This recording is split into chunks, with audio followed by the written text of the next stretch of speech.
how yesterday he invited him to accept Yubei, talking about the Peach Garden Oath. Tihan sighs and asks with a smile, so why didn't her god recruit him sooner? And why is she angry at him for not being able to convince him? Bomb continues to aim at him and asks the master doesn't care about this, so why doesn't he forget about it? Tihan refuses and Jael asks if he doesn't understand the situation he's in. They tolerate him only because they are not sure that he will survive the fight with them. By the way, student number 1 is her. Bomb gets angry at her and asks if she wants to fight too. Jael refuses and says that however, she should leave and not interfere. She's going to fight. Apparently he is too weak to crawl into their zone after failing his mission. Why does he talk for so long? Tihan looks at her and asks what did she say? Do they want to start a fight? They look somehow quite weak. Jael targets him and asks if he was given eyes for beauty. Bomb also aims at him and says that he can attack. They were very surprised when they noticed Gangram, who approached them and asked what was going on here. They all put their weapons away, look at him, and he asks, did they really quarrel? Yesterday everything was fine. Jael points at Tihan and loudly says that this idiot can't stop talking nonsense about divine protection. Bomb is confused and is about to explain what happened. She says that their guardian angel said to bring him to his knees. Tihan asks what did she say? Did they persuade them to start a fight?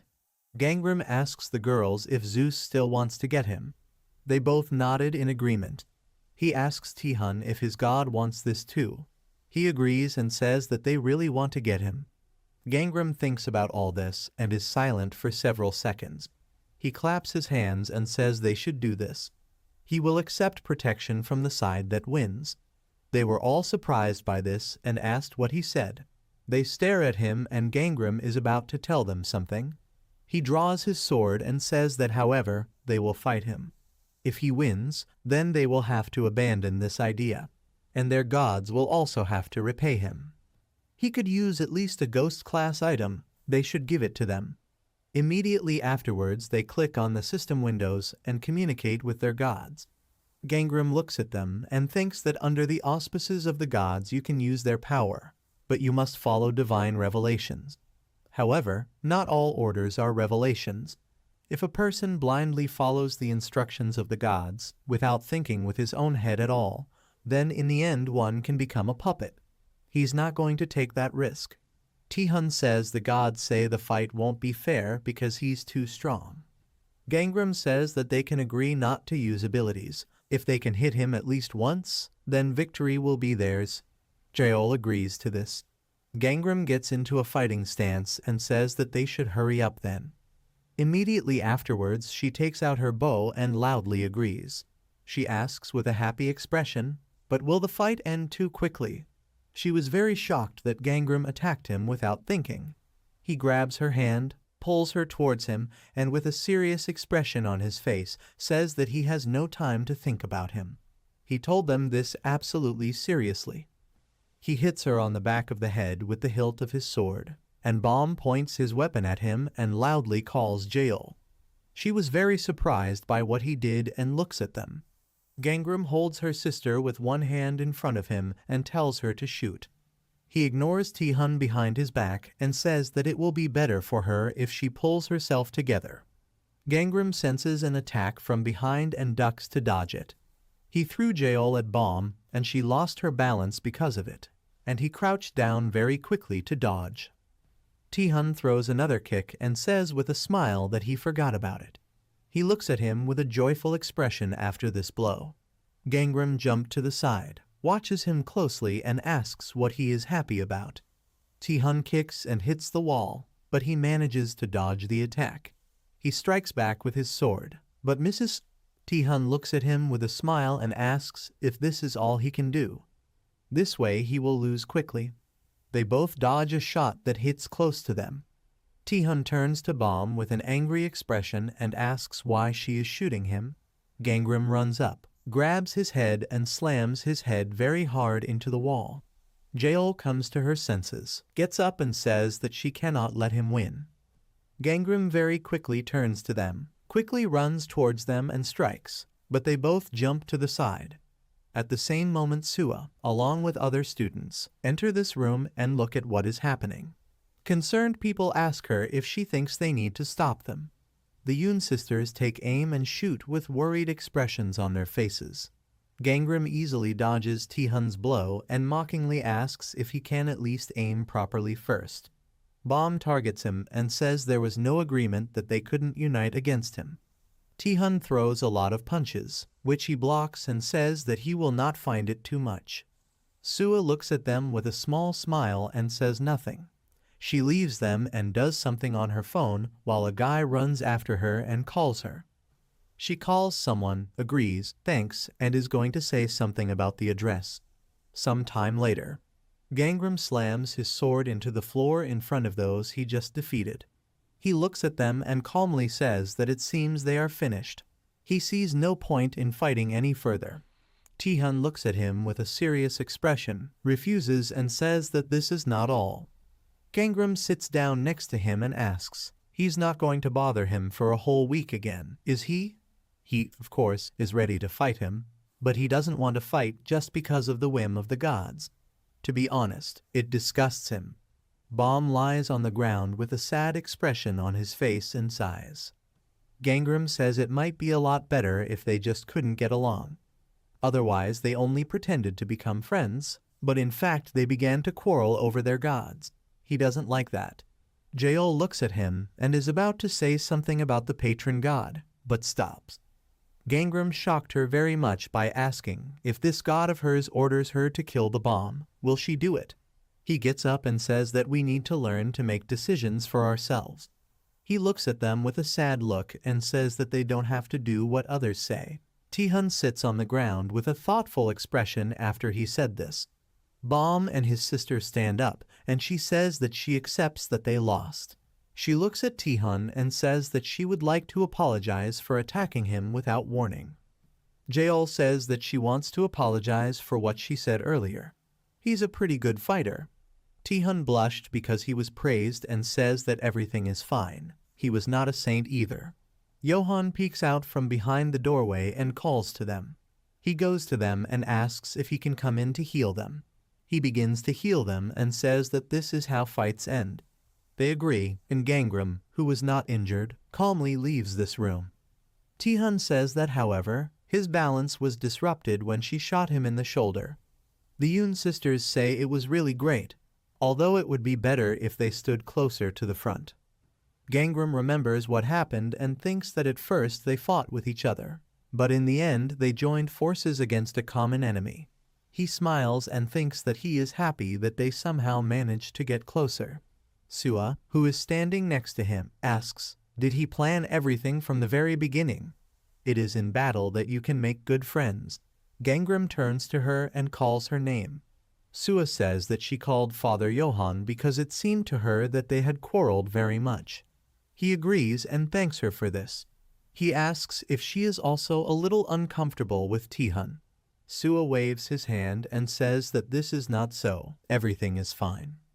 It just seems a little strange to her that she has the feeling that they already know each other. Gangram was very surprised when he heard this, remembers what Taehyun told him and wonders, does she think so too? He says that's great, she should be gentle with him. He thinks he should think more positively. At least if he disappears they won't abandon each other.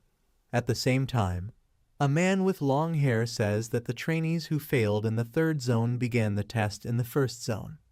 Yongyu says she understands this, although she doesn't have much hope. She sighs and says that Gangram managed it easily. What about Taehyun? He was pretty good, but moved to the second zone. The man asks, is she already giving up on Gangram? Yongyu says that's not true. Now she wanted to get him even more. She says with a joyful expression that, by the way, there is still some good intern in the second zone. She is surprised when she notices the system window in front of her and asks if he answered so quickly. The system window says that he accepts the offer. Yongyu starts laughing loudly because of this. She turns to the window and says that she would like to see Gongju's face when he finds out about this. She's looking forward to it. Some time later, Some kind of seal burns out and strong energy comes from this. The seal is destroyed completely and Anavi says that the 7th gate is open. Once they cleanse the demon realm, they will be able to leave these walls. It will be very difficult because this is the last room. They won't be able to leave until the cleanup is over, so she's a little worried. She bows, disappears, and says that she hopes to see them all safe and sound. She wishes them luck. Immediately afterwards, several people enter the portal, while others remain standing at the entrance. Bomb looks around and asks why are they the only ones here. Tihan agrees and asks, besides, where is Father Johann? Sua said she needed to check something. She asked not to wait for her if she was late. Bomb says that she has a feeling that Johann will come with Gajun. It seems he hasn't finished writing the novel yet. Tihan gets angry about this and asks who even cares. Gangram is going down the stairs at this time. Everyone notices him, waves their hands, and Tihan says that the gate is open. He must hurry. Gangram points his finger to the side and says that he will join a little later because he needs to prepare. Tihan asks what is he going to do. Gangram gestures with his finger and says that this is a very big secret. Jael turns to the others and asks if they should wait. Gangram waves to them and says that he will be back very quickly, so they can go. Bomb leaves with the others and says he has to hurry. They walk, and she says that today he is somehow too happy. Apparently, he really wanted to leave this place. Gangram continues to wave at them and says that they will see each other later. After they leave, he turns around and goes somewhere with a serious expression on his face. He walks along a dark corridor and notices the silhouette of a man coming towards him. A small smile appears on his face and he says nothing. It was Sua, who notices him and says that she heard that the last gate is open. Why didn't he go there? Gangram smiles and asks what is she talking about. Sua says she is already ready. Maybe he'll join. He says she can go first. He still needs to take care of something. After that, he starts to leave, but Sua puts his hand in front of him to stop him. Gangram is a little embarrassed by this and calls her by name. She looks at her phone and says that she was lost in thought. She doesn't have his number. She shows her phone screen and says that she has already exchanged contacts with everyone else. Will he give her his number? Gangram raises his hand to write his number, but stops and clenches his hand tightly into a fist. Sua, with a flushed and sad face, asks if he doesn't want to. Doesn't he really want to see her when they finally get out of here? Gangram stands still and holds his other hand with his hand and says nothing. Sua clenched her hand very tightly into a fist and trembles a little out of resentment. She asks, so that's why he kept his distance all this time. She loudly calls his name, and Gangram thinks about all this and looks away. They continue to stand silently in front of each other, and he thinks that this is why he did not want to get closer. He didn't intend to see any of them after they left this place.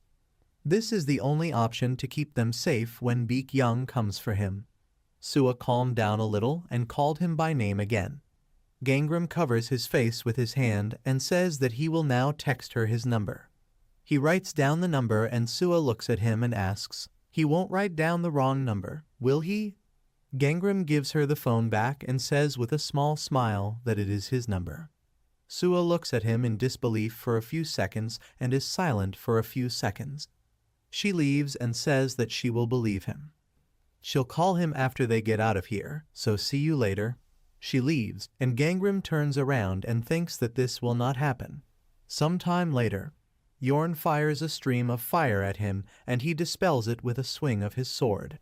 Gangram applauds and the system notifies about it, that the firebomb ability has been increased to medium ghost level. Linny uses her magnetic horns skill and sends lightning into her sword.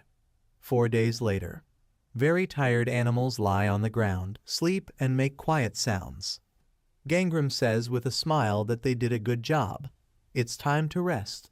He lies down on the floor and says that we need to hurry to the kingdom of demons. The system notifies that an item has been received from the Father of Gods and People. Received an item from the Hero of Life. Gangram lies and says that it finally happened. I wonder how good these things are.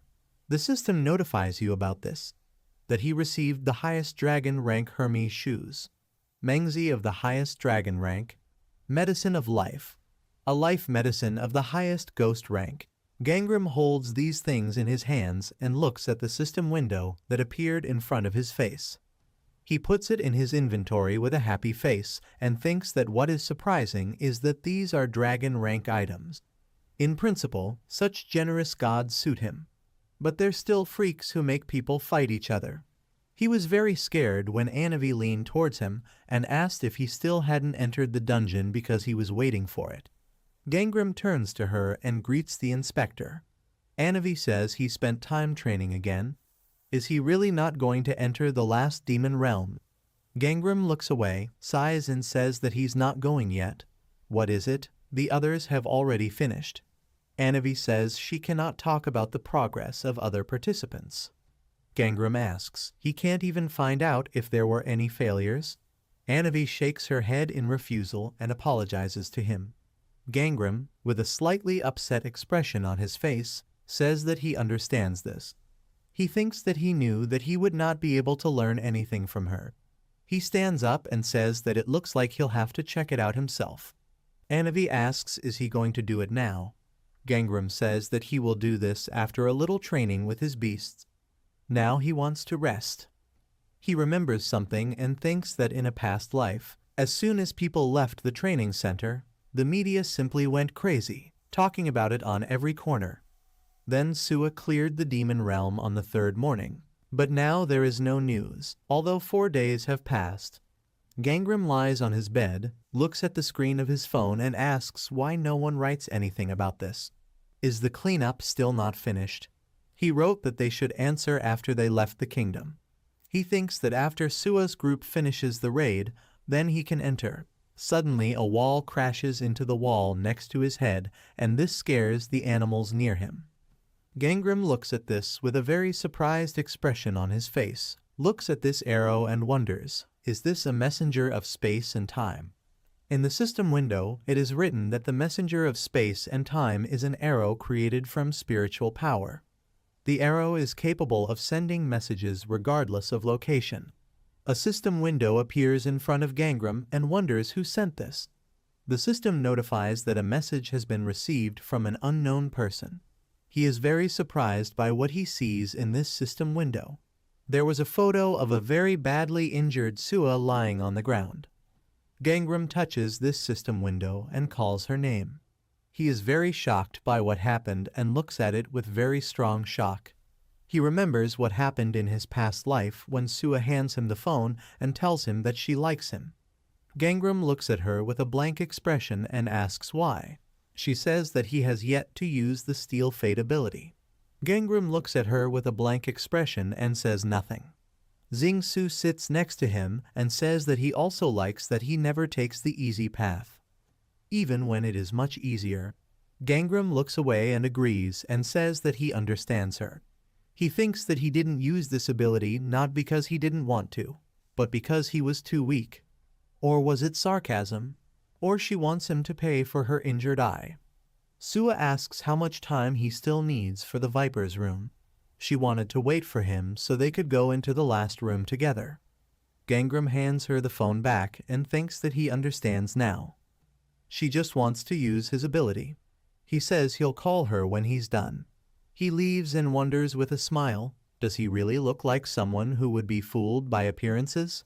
As soon as she lets her guard down, he will steal her destiny. Some time later, the two of them pass through the portal and the system notifies that they have entered the room of Son skeletons.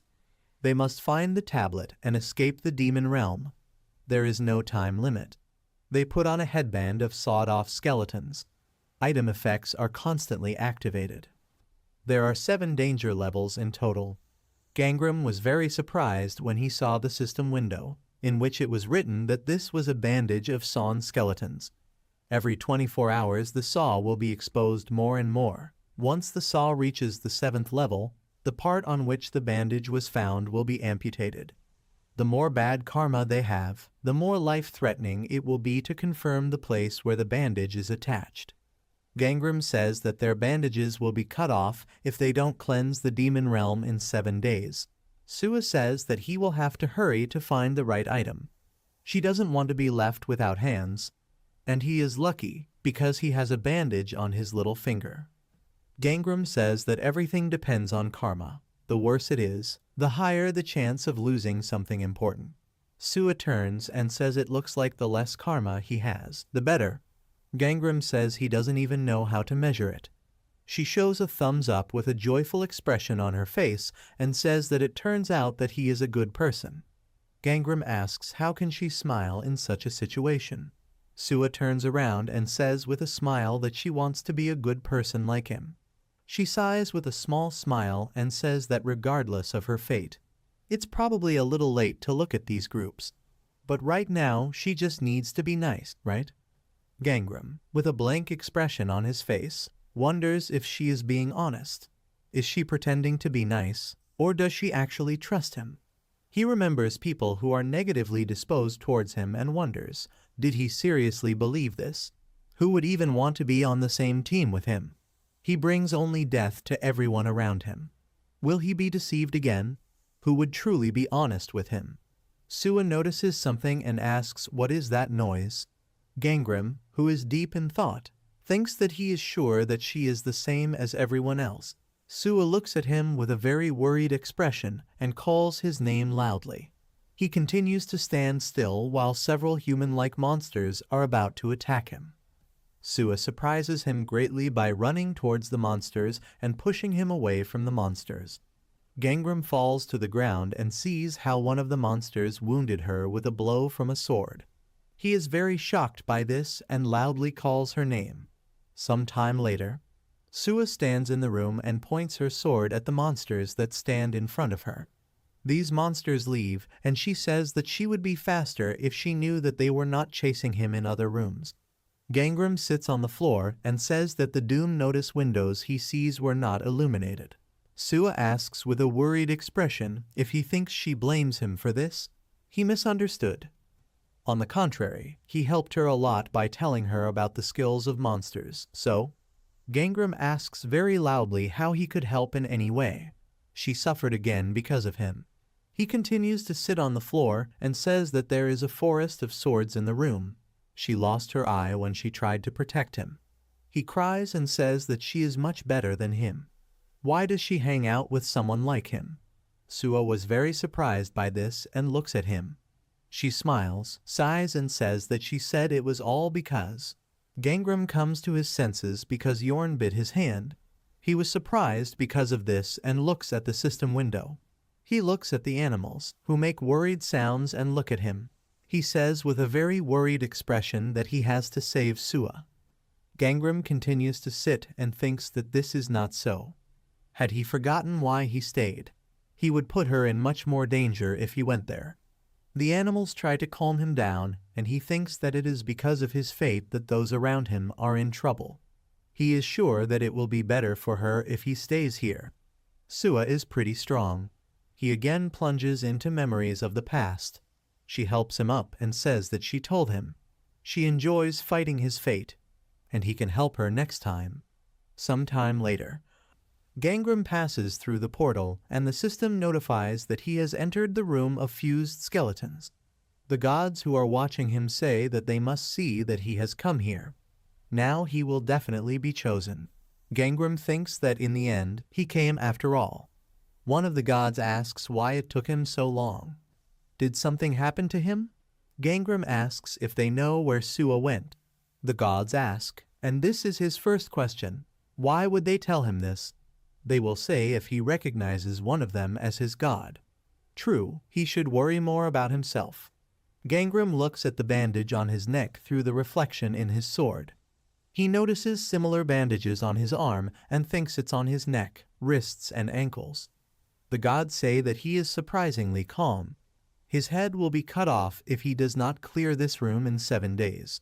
Gangram buttons up his jacket to hide the bandage and asks with a serious expression on his face, does this mean they don't know where Sua is now? The gods say that perhaps in the east or west, or maybe in the north or south. He must go north. He needs to stop lying. He needs to go east. Gangram takes out a map and thinks that apparently he will have to look for it on his own. The system notifies that the room of fused skeletons is registered on the map of the Demon Kingdom. At the moment, 0% of the territory has been explored. After this, Gangram begins to search through this dungeon along with his animals. After some time, he finds a lot of liquid on the floor. He inspects it and says there was a battle here. He picks up the cross and says that this must belong to Father Johann. He sees arrows and bullet holes in the wall and says that the marks on the wall were most likely left by Bom and Yahello. Was Sua with them? The gods continue to watch him and say that he is surprised at how attentive he is. Has he really become a detective? Isn't he looking for his grave? It doesn't matter, you have to have fun. Gangram comes to a spacious room with many different items. The gods say that the detective appears to be in danger now. There was no battle nearby. Gangram looks around and says that there are doors everywhere. Apparently he will have to go through all this. He looks at the floor and notices something.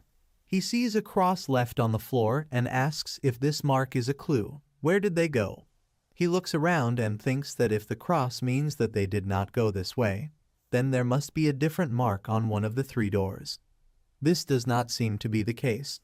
One of the gods says that all these doors have a cross. Gangram wonders, maybe he was mistaken. One of the gods thinks that he was lured by Sua. He has some idea and goes to the center of the room with different objects. The gods who are watching him ask, is this freak going to sit on the throne? Okay, it would be just that, but he stood on this throne. Gangram notices a circle mark on the ceiling and says he found it. He climbed onto the roof and is surprised when he notices something in this room. He looks around this room and says that everything is scattered in this place. He hears some sounds and is very surprised because of this. Gangram immediately grabs his sword and says that they must prepare because demons are approaching them. He takes a fighting stance and sees many monsters coming towards him from all sides. Yorn begins to release flames, which hits several monsters at once. One of these monsters dispels these flames with a swing of his sword. Linny runs and creates water bubbles that stop several monsters. Gangram strikes with his sword and loudly says that it was not in vain that he took up their training after all. He thinks that there are many monsters, but in terms of strength they are not so dangerous. He hears shots, turns around with a joyful expression on his face and wonders, is this Bom? The monster who took her form shoots at him with a rifle. Gangram blocks the bullet with his sword and thinks it's just a demonic shadow. The monster is surprised when he notices something. She fires a shot, but he quickly runs towards her and dodges this shot. The system notifies you that the perfect accuracy ability is activated. Gangram turns around and notices a bullet that has changed its trajectory and is quickly flying towards him. He bends down, but the bullet grazed his shoulder and the system warns that the attacks are on target, no matter what. Gangram looks at the monsters who took the form of Yun Bom and Yahello and thinks that he doesn't like facing them like this. He looks at them with a small smile after thinking about it. Gangram deflects arrows and bullets with his sword and thinks that there is only one kind of monster in the room of fused skeletons. The system notifies you about this, that these monsters are Shadow Thief class initial human rank. Ability copies people's skills. He thinks that this is a monster capable of copying the appearance and skills of those who fall into the realm of demons, but is not able to repeat the personality and beliefs. Yahello fires many arrows with one shot from his bow. Gangram was very surprised by this and thinks that the real Yahello would not shoot so chaotically. He runs very quickly towards these monsters, dodges all the shots and swings his sword. One of the arrows hits his hand, with which he protects his head and says that, however, thanks to this, it will be easier for him to cope. He strikes very hard with his sword and cuts the Yahello monster. He turns around and looks at the arrows, which disappear after he killed this monster. Gangram smiles as blood flows from the wound on his face and says that the arrows are also disappearing. The monster in the form of Bom looks at him and takes aim with his weapon. Many different weapons created from energy appear in the air, and the system notifies that it is using the execution command skill. Gangram looks at this monster and thinks that it looks like Bomb has a new skill. He stands still and wonders, what should he do? He wouldn't be able to reach her with his sword, but she was too close to dodge her attack. The skill of stealth will not help him because she will find him. How many shots can he block? Suddenly someone shoots and hits this monster in the head. The real Bomb, who looks out from the ceiling, loudly calls for the master and Gangram immediately turns to her. Tihun extends his hand to him and, with a worried expression on his face, loudly says that he should climb in with them.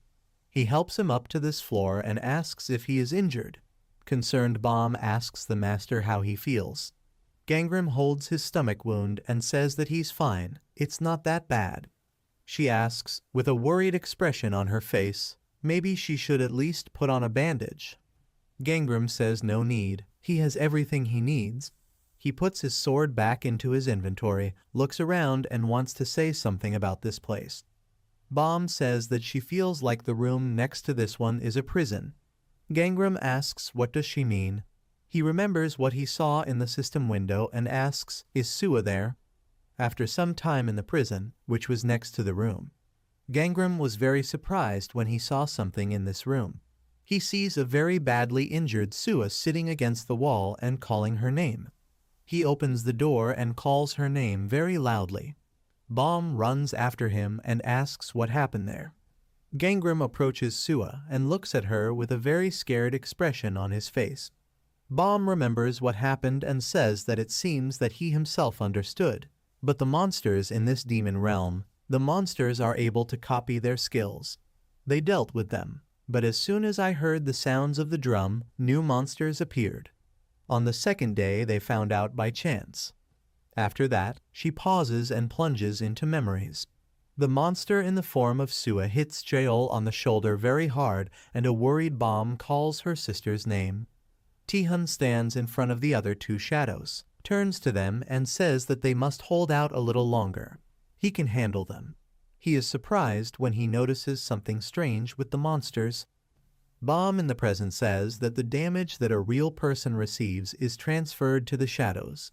Her wounds are not from monsters. Gangram sits in front of Sua and opens a bottle of medicine. He looks at her seriously and says that it seems to him that she did this to herself. Bomb agrees and says that she said that this is the only and best solution to save herself. None of them could cope with her shadow. She wipes her tears and says that she said she would take care of everything once the others left. She asks the master to stop her. She is too kind, so he should help her. Gangram continues to pour healing potions on her wounds and thinks that this is not kindness, she is just crazy. When another potion ran out, he threw it to the ground. Bomb sits next to him, covers her face with her hands, and says that she knows that they should not have abandoned her. I had to come up with something else. Gangram thinks about it. How could ordinary people stop a madman like her? He takes out and opens a new bottle of potion. After that, he strokes Bomb's head with his free hand. He asks did she find her plaque? She calmed down a little, but continues to cry, agrees and says that Sua, Jaeol and Johan have not yet found theirs. Sua makes noises as she begins to come to her senses and a worried Bomb immediately calls her name. Gangram pours the potion and surprises her by calling her name and asking if she could leave them alone. He says with a serious expression that he needs to talk to her. Some time later, Sua lies on the floor while her wounds are healed with potions.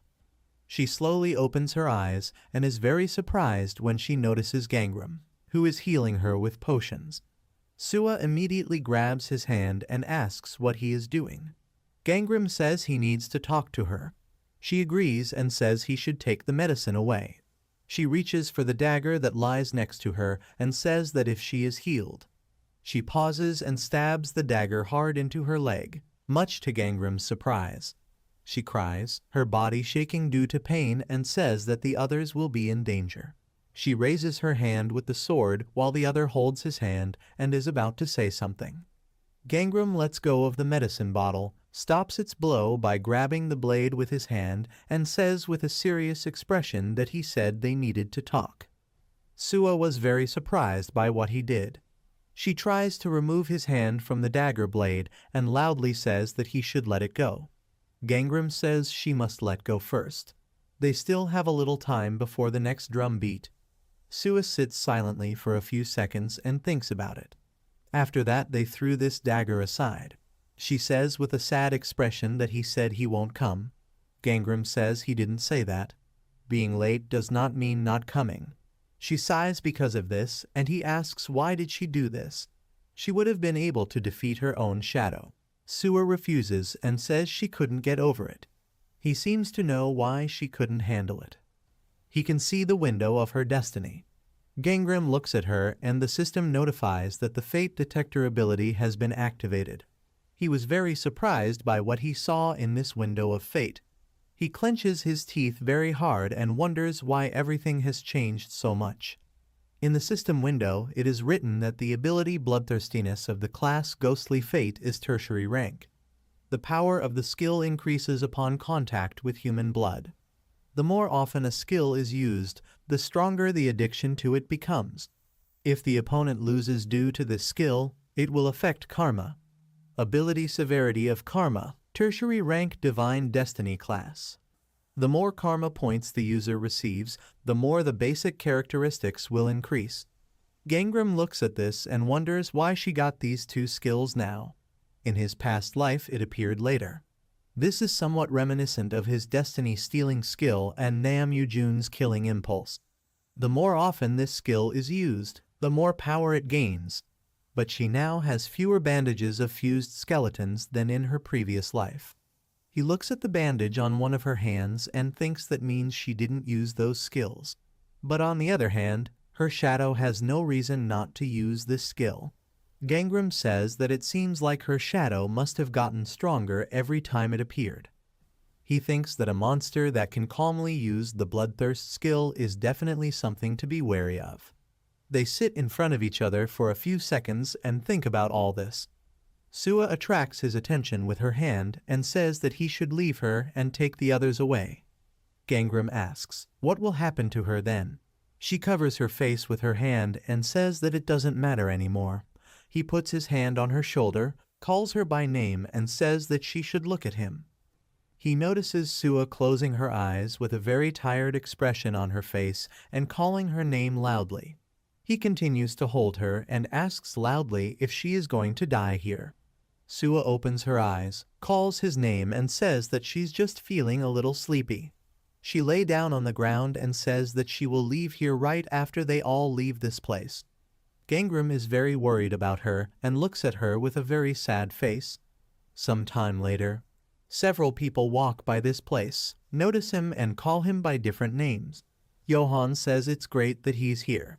Gangram looks for something in his pocket, agrees and says that he managed to find them thanks to this. He takes out a cross and hands it to him. Johan took it, thanked him for it and said that he already thought that he would never see it again. But he is even more pleased that they are all together again. He was very worried when they were apart, but they managed to meet, despite the fact that they went into different rooms. Gangram asks if he didn't come here with Gajun. Johan refuses and says that they could not find anyone. Tihun says that if they knew that the starting point changes when entering at the same time, they would have waited for them. Johan, with a very worried expression on his face, remembers something and says that he will go and see how Sua is doing. Gangram stops him and says that she had just fallen asleep. He gave her medicine so she should feel better.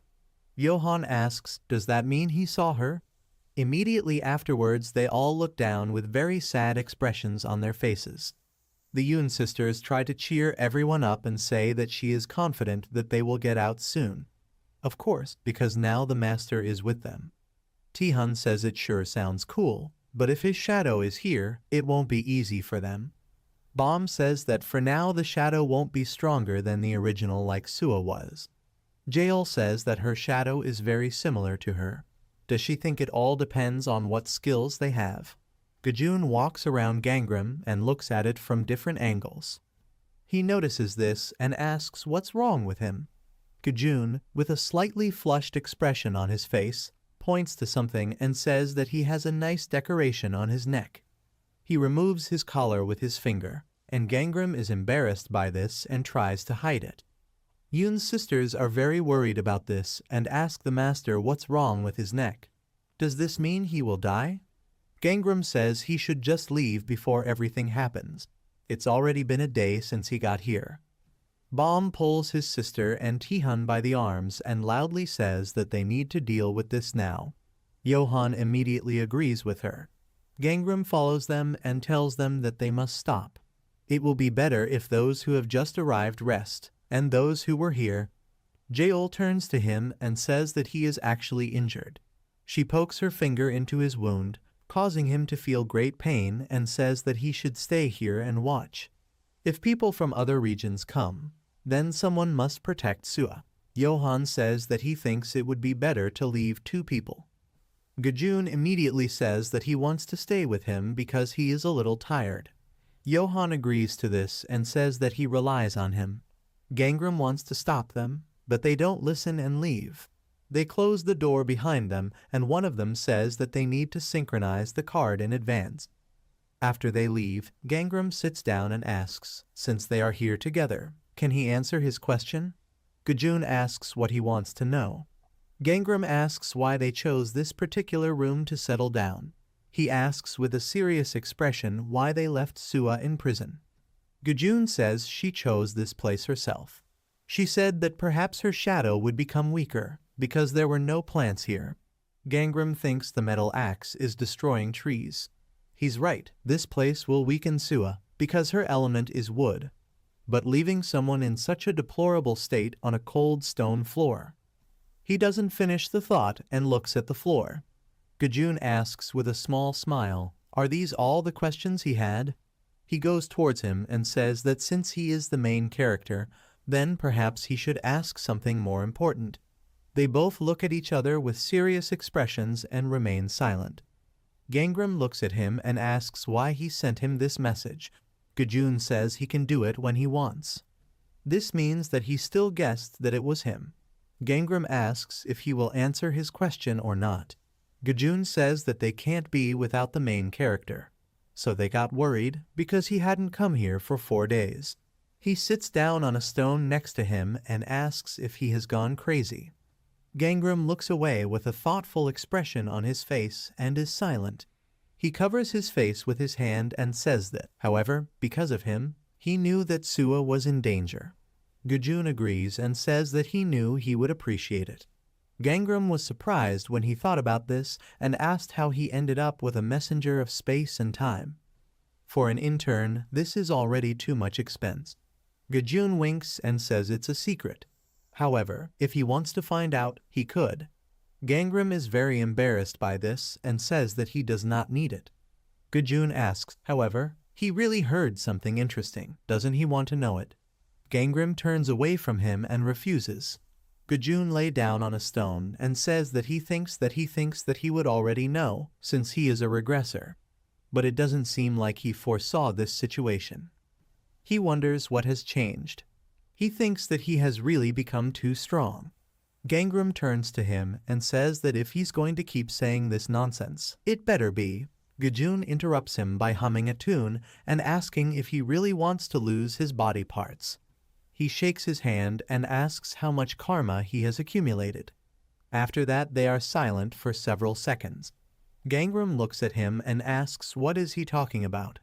Gajun says that he understood everything perfectly. The location of the bandages of fused skeletons changes depending on what the person was doing.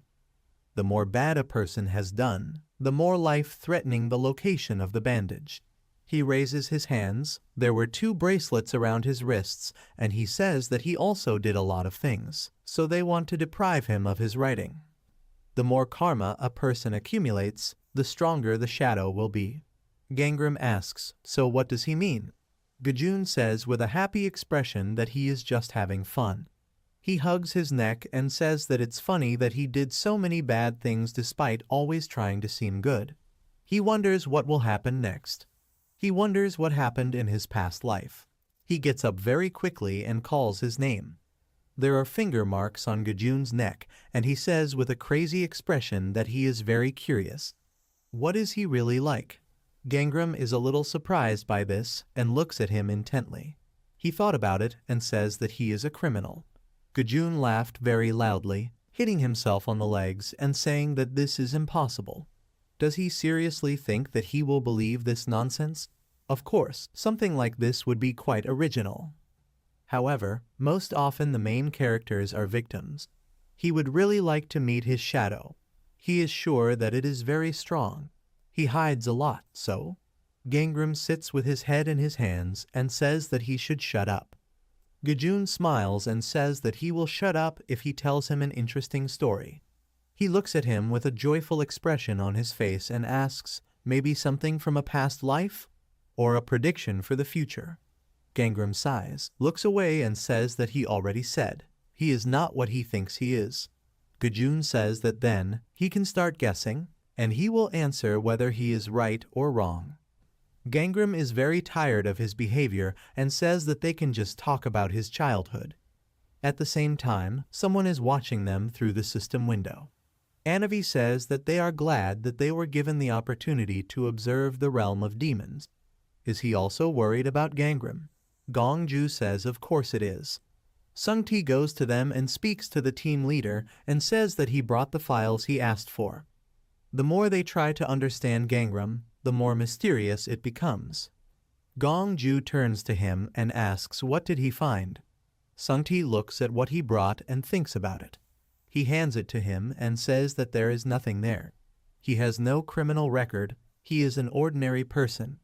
The only thing that is noteworthy is that he lost his parents at a young age, so he was adopted by a shaman. But he did not recognize any god, and after that Gangram led a very ordinary life. What did he do if he has so much karma? Anavi asks if he killed someone. If the case is not solved and the culprit is not found, then there will be no criminal record. Gongju says he doesn't think so. Taking 1 or 2 lives will not affect karma that much. He must have killed at least 100 people. This news greatly surprised his colleagues. He says that he can't even imagine what he did, but nothing good comes to mind. Sungti was very surprised by this and asked loudly. That is, he wants to attract someone like that to their side. Gongju turns to him, calls his name, and asks him why he thinks the director included the karma part in the last demon realm. Sungti asks, is this to check what kind of karma they have and weed out those who have serious problems? Gongju asks if it was that easy. Wouldn't they have done it in the first stage? They even took on an assassin as a trainee. They needed to know the identities. Isn't the Destiny Protection Agency putting the trainees' lives in danger to make them stronger? Since when are they the good guys? Risk everything and test your karma in the final room. It means making them prove that they are not just criminals. Several people enter the room where Gajun and Gangram were sitting, and one of them loudly says that these are guys from another zone. A crowd of people runs towards them, and one of them loudly says that they must kill all the stronger ones. Unless they want to fight the same shadows again.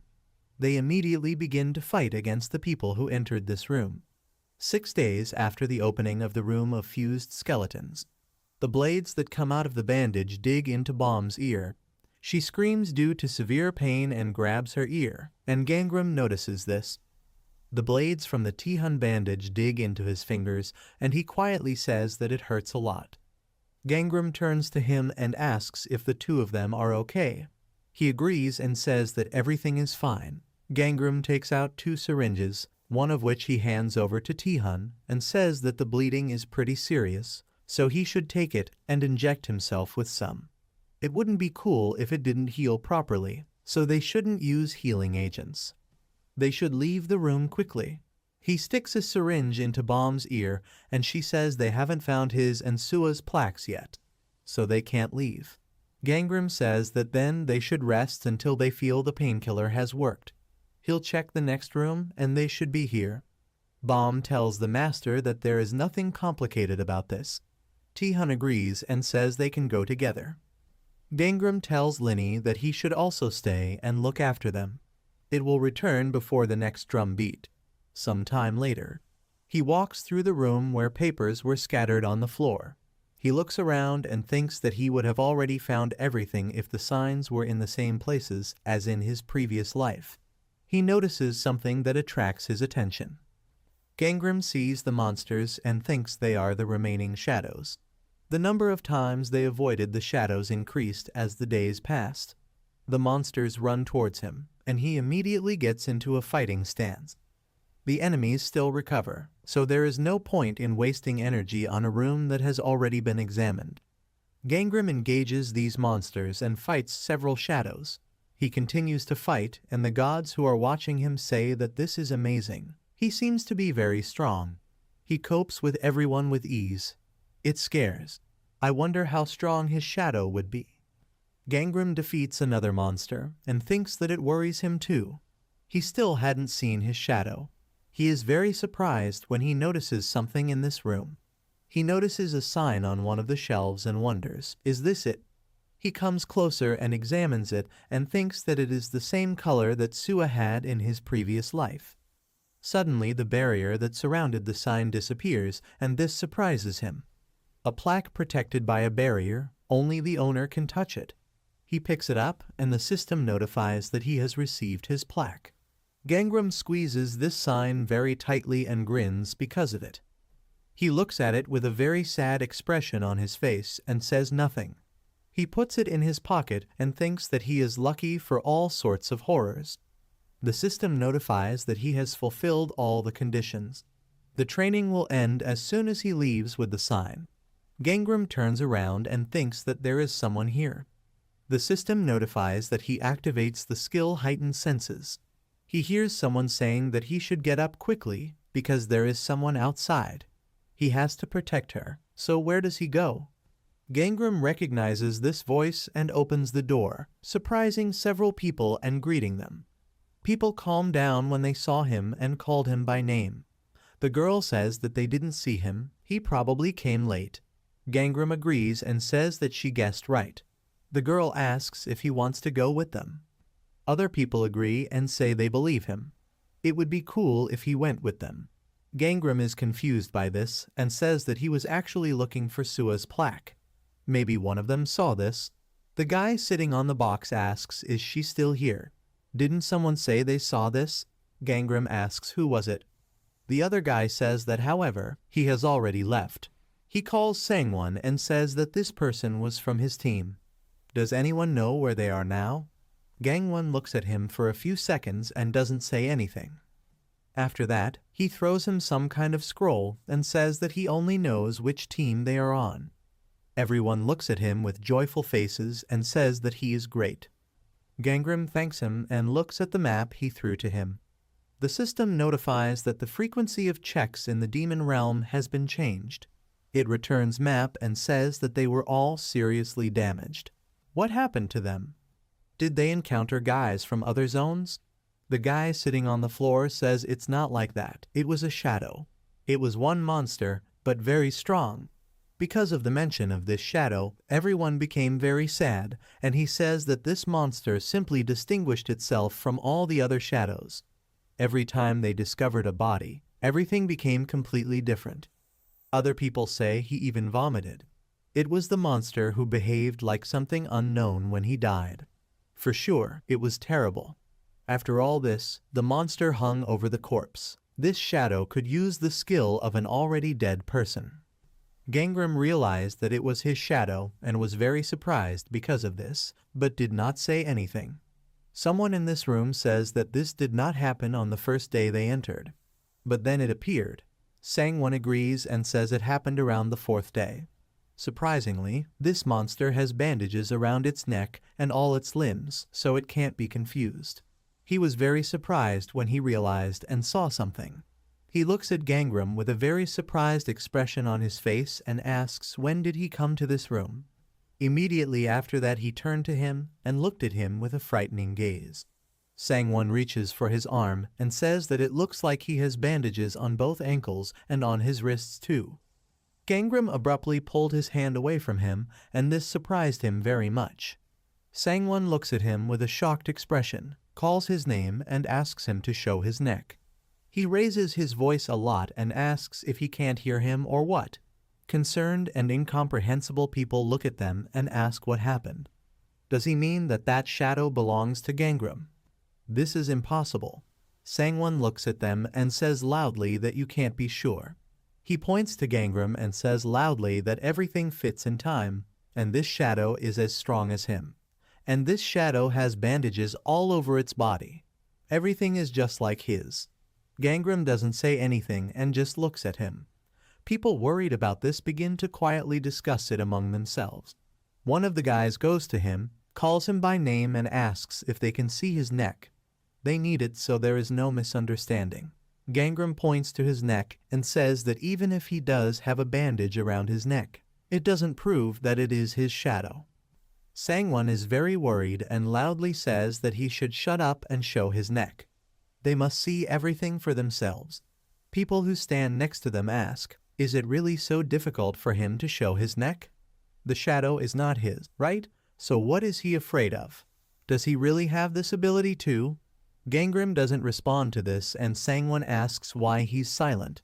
People are very afraid because of this and say that it really could be his shadow. Then the reason for his power is because he killed others and stole their abilities. One guy says loudly that they should all calm down. They don't even let him say a word. How can he then answer? He is shaking very much out of fear and tells Gangram that everything is fine. They're all just scared. If he just shows them his neck. The system notifies that the person alone skill is activated. Gangram becomes invisible. This surprised them very much, and they loudly ask where did he go? They notice that the door to this room opens and immediately understand what happened. They all stand still for a few seconds and look at it. They all take out their weapons, run towards this door, and loudly say that they must follow him. They need to capture the real Gangram. They run away from this room and loudly say that he could not have gone far. Gangram, who remained standing in the room, sighs and his skill stops working. He thinks that he knew that everything would turn out this way in the end. People in his past life reacted the same way when they learned about his ability. But he didn't think that everything would happen so quickly. Maybe they feel betrayed because they thought he was a good person. Then how would they feel when they learned about this skill? Will they be able to accept it as well as in their previous life? Or would they be disappointed in him because he didn't tell them? He remembers Sua saying that she likes how he doesn't take the easy way out even when he has the opportunity. Gangram wonders what she would think in this life if she found out that he used Steel Fate. Sometime later, he returns to his room and Bomb and Taehyun notice him, and she says that they were worried about him. He was gone for a long time. Gangram holds out the map in his hand and says that he met some people and found out where the Sua tablet is. This news made them very happy. Taehyun looks at this map and says that this is great news. They should go look for it. Gangram starts running in the right direction and says that they should follow him. He thinks that he will tell everything after they get out of the demon realm.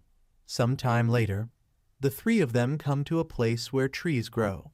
Taehyun looks around and asks if they went outside.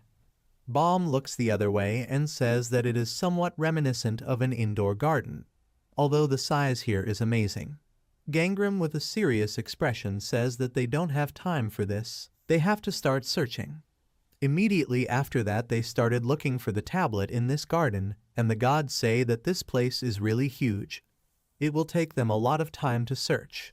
It would be much more interesting if they met the guys from the second zone. What will Yoon Bomb and Jang Taehyun say when they find out the whole truth about him? This is an intriguing question. It looks like it will be very funny. They don't have to reveal all the cards. It's much more fun when people find out about everything. Bomb, who climbed the tree, loudly says that she found the Sua sign. She turns to the others and says that it was in the hollow. Taehyun and Gangram say she did a good job. It's time for them to return. Suddenly, they all hear the loud sounds of a drum, which really surprised them, and Bomb asks if they are already here. She jumps to the ground. They all take out their weapons and Taehyun says the intervals are getting shorter. In this garden, two shadows appear that go towards them. He notices this and says that at least there aren't that many of these monsters. They need to figure it out quickly and come back. Tihan is very surprised when he notices something else. He sees another shadow appear and his attention is drawn to the red bandage on his left arm. Liquid flies out of this shadow's leg and he realizes that it is Sua's shadow. He is very surprised by what he sees in front of him. He wonders why her shadow cannot stand on its feet. He slowly walks towards this shadow while his comrades fight against their shadows. Gangram immediately remembers what Sua did to weaken her shadow and wonders if she is still hurting herself with every drumbeat. He raises the sword above his head and quietly says that he should quickly go to her. Another shadow appears behind Sua's back and uses the healing hand skill. Gangram was very surprised by this and wondered, is this the shadow of Father Johann? The system notifies you about this, that the energy of the earth is concentrated in the surrounding area. The skill's effects have been enhanced due to its environmental effects. Sua's shadow activates the tree leaf method skill. The energy of the earth is concentrated in the surrounding area. The skill's effects have been enhanced due to its environmental effects. The shadow releases many tree roots that fly towards the people in this garden. Gangram dodged this attack, turns to the others and loudly says with a worried expression that they should run away from here now. He lands on the ground and with a blow of his sword cuts the roots that were flying at him. He fights off these roots and cuts it with his sword, but one of the many blows from the root knocks the sword out of his hand, and Baum loudly calls for the master. Gangram turns to them and loudly asks what are they doing here? They must run away. She loudly warns him that something is behind him, and at the same moment a root pierces right through his leg. Because of this attack, he fell to the ground, and Sua's shadow moves on the roots towards him. Having gotten close enough, this monster immediately begins to reach out with its hand to his wounded leg. The shadow with an evil expression on his face smiles as he does this, but Gangram raises his head in time and looks at it. He quickly takes out his sword and delivers several blows, with which he cuts the roots, but the shadow dodges this. He makes a sharp jerk and strikes with his sword, and Sua's shadow deftly jumps over him. He turns to this monster with a worried expression and notices something. A shadow sits in the place where his blood remains and the system notifies about it. That the Bloodlust ability is activated. Shadow Thief monster stats have been increased. Tihan runs to him and loudly asks how he is feeling. Gangram breathes heavily and looks at the piece of root that is stuck in his leg and says that everything is fine with him and he doesn't have to worry. Johann approaches the shadows that were injured, uses his ability and heals his comrades. Baum asks with a frightened face, can shadows really heal? Gangram says that apparently it is, if you have the necessary skills. Tihan creates a spear of energy and says that then they will have to get rid of Father Johann's shadow first. Gangram stops him by grabbing his shoulder, looks at the roots that surround this shadow and says that it is too late. He cuts the roots that fly at them and says that he has an idea. They don't need to fight, but just run away. Baum wants to object, but immediately falls silent. Tihan and Gangram push away the shadows that were heading towards them with their attacks, and he loudly says that they cannot defeat them. After some time in prison, Johann uses his magic to heal Gangram's leg. He stops this process by thanking him and saying that everything is in order now. Johann is very worried about finding out about his shadow and asks what they should do now. Maybe he should hurt himself like Sua did. Gangram immediately stops him and tells him that he doesn't need to do this. It seems to him that the best thing they can do is get out of here as soon as possible. Shadows can only copy those who are here, and others too. Everyone, after hearing this, immediately turns to him and looks in surprise. Baum asks what about the Sua sign? He wouldn't let her do it on her own, would he? Sua grinned and said it was the right decision. Gangram interrupts her by saying that she should shut up. He stands in front of her and says that he is going to defeat her shadow. Sua was very surprised by what he just said and looks at him. Gangram looks at her and asks, so, will she go with him? Sua looks at him silently and thinks about what he is saying. She takes her dagger, which lies next to her, and says that she does not doubt his abilities. However, Gangram realized what she was going to do and stopped her and told her that she should stop. She doesn't need to do this. He takes the dagger from her hand and says that he has a plan, so she should forget about it. Sua looks at him with a blank expression and asks, "What is this plan?" Sometime later in the garden where there are 4 shadows, Bomb's shadow begins to disappear and Sua is surprised when he notices it. Tihan's shadow also begins to disappear, and this makes her even more worried. All the shadows except her have disappeared, and she looks around. Gangram goes to this garden and says that it seems that everyone is safe and sound. Their shadows have already disappeared. He looks at the monster in this garden and says that he should have made Gajun leave here too, but he doesn't know where he is. Sua takes out a dagger and says that she will kill herself if something happens.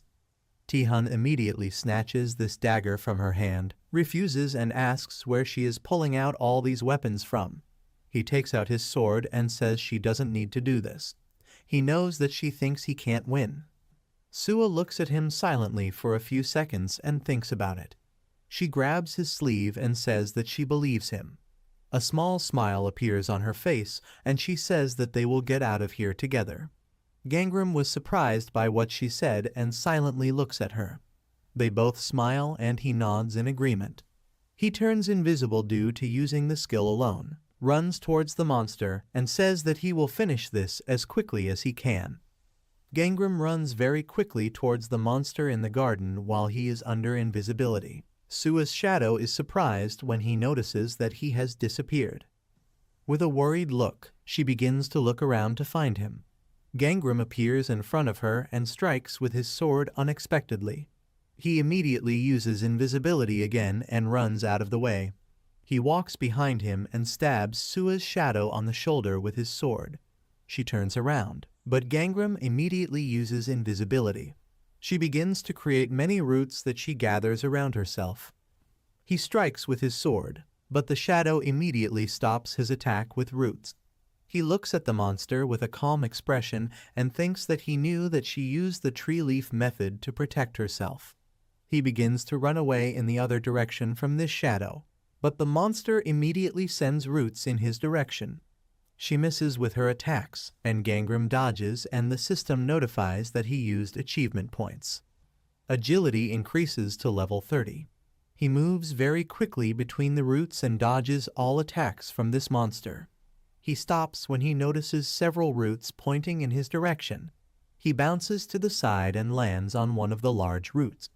Sua's shadow walks along these roots towards him with a sword in his hand.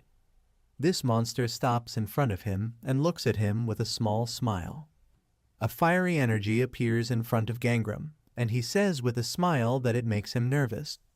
The system notifies that the flame control skill is activated. Yorn appears next to him and the system notifies that the firebomb skill has been activated. Fire appears in front of the dragon's face, which he concentrates. Yorn releases this flame into the shadow of Sua, and this greatly surprises her. This fire engulfs this monster, and it stands still. Gangram runs very quickly and strikes with his sword, engulfed in fire. Sua's shadow falls down as her body, and the roots created by her ability burn. Gangram jumps to the ground while the monster lies on the burning roots. He turns around with a joyful expression on his face and says that he has dealt with the shadow. Something flies at him, and he thinks that now he needs to wait for it to disappear and pick up the Sua plaque. Gangram reflects this with a wave of his sword and wonders, are these people from the second zone? Several people walk in their direction and say that's where he was. Everything is on fire here. He must wait a little. Gangram will also try to escape. The guy with a joyful expression on his face says that they can get 500 million for his head. Gangram says that this is a good reward. Are they from the first zone? The guy looks at him with an evil smile and says that he is sure that he does not want to fight here. Everything will be different than last time. Gangram has a worried expression on his face and wonders, is this bloodlust? Was there anyone like that in the first zone? Someone comes down the stairs and calls his name. What he saw surprised Gangram very much, and he silently looks at it. Gajun points his sword at him and says that they haven't seen each other for a long time. Gangram gets into a fighting stance and asks, what is this? Why does he need this? Why did he switch to the first zone? Gajun laughs at this and says that he could at least pretend to be surprised. He points his finger at the monster and says that this is what is more interesting. How did he deal with her? This is Sua's shadow, right?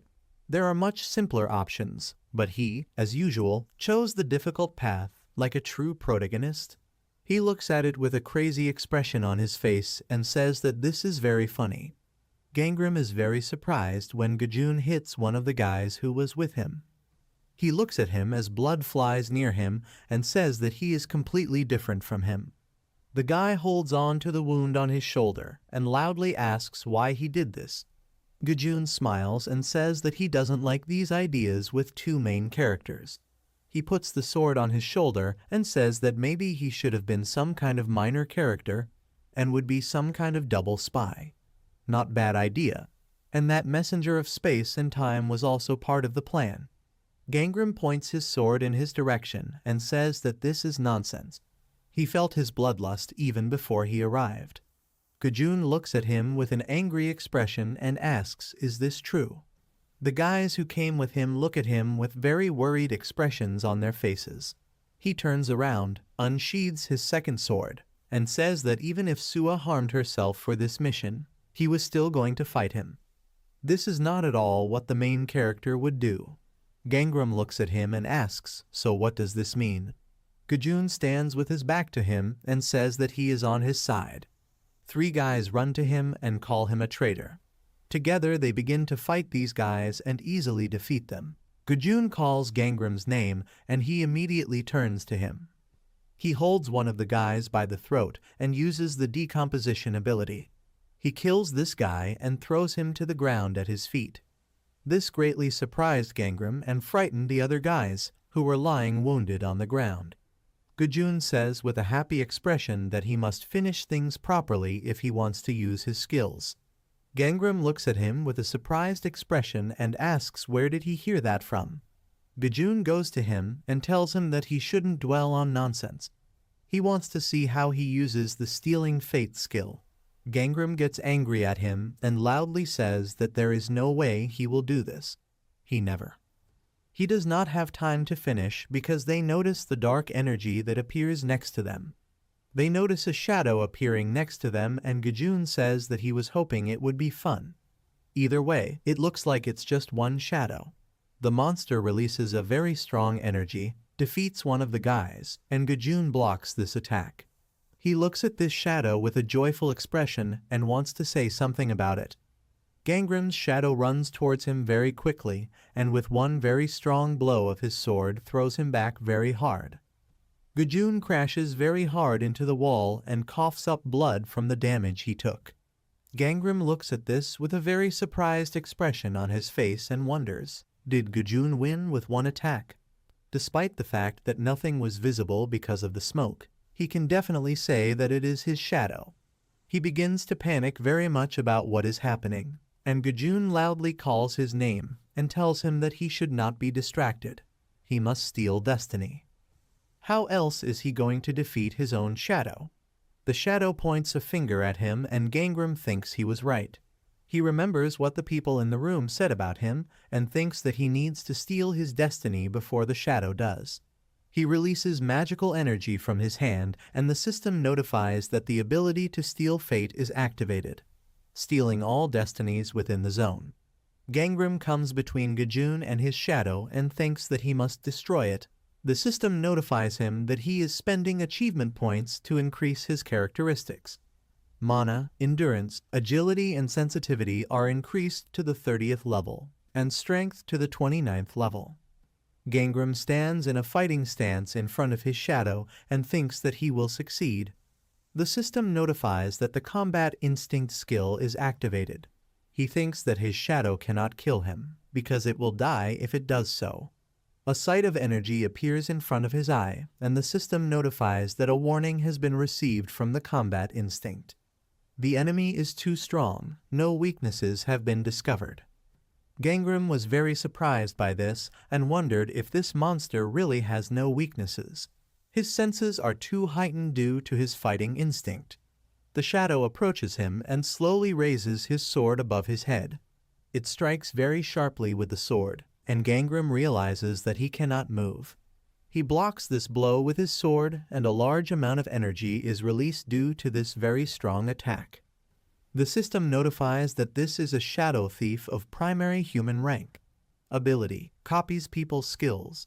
The shadow with an evil smile reaches out to him with his hand, grabs his head, and the system notifies that the shadow is copying the enemy's abilities and is trying to copy the original form. They are enveloped in a very strong dark energy, and the excited Gajun loudly calls his name. Gangram wonders, is this really his shadow?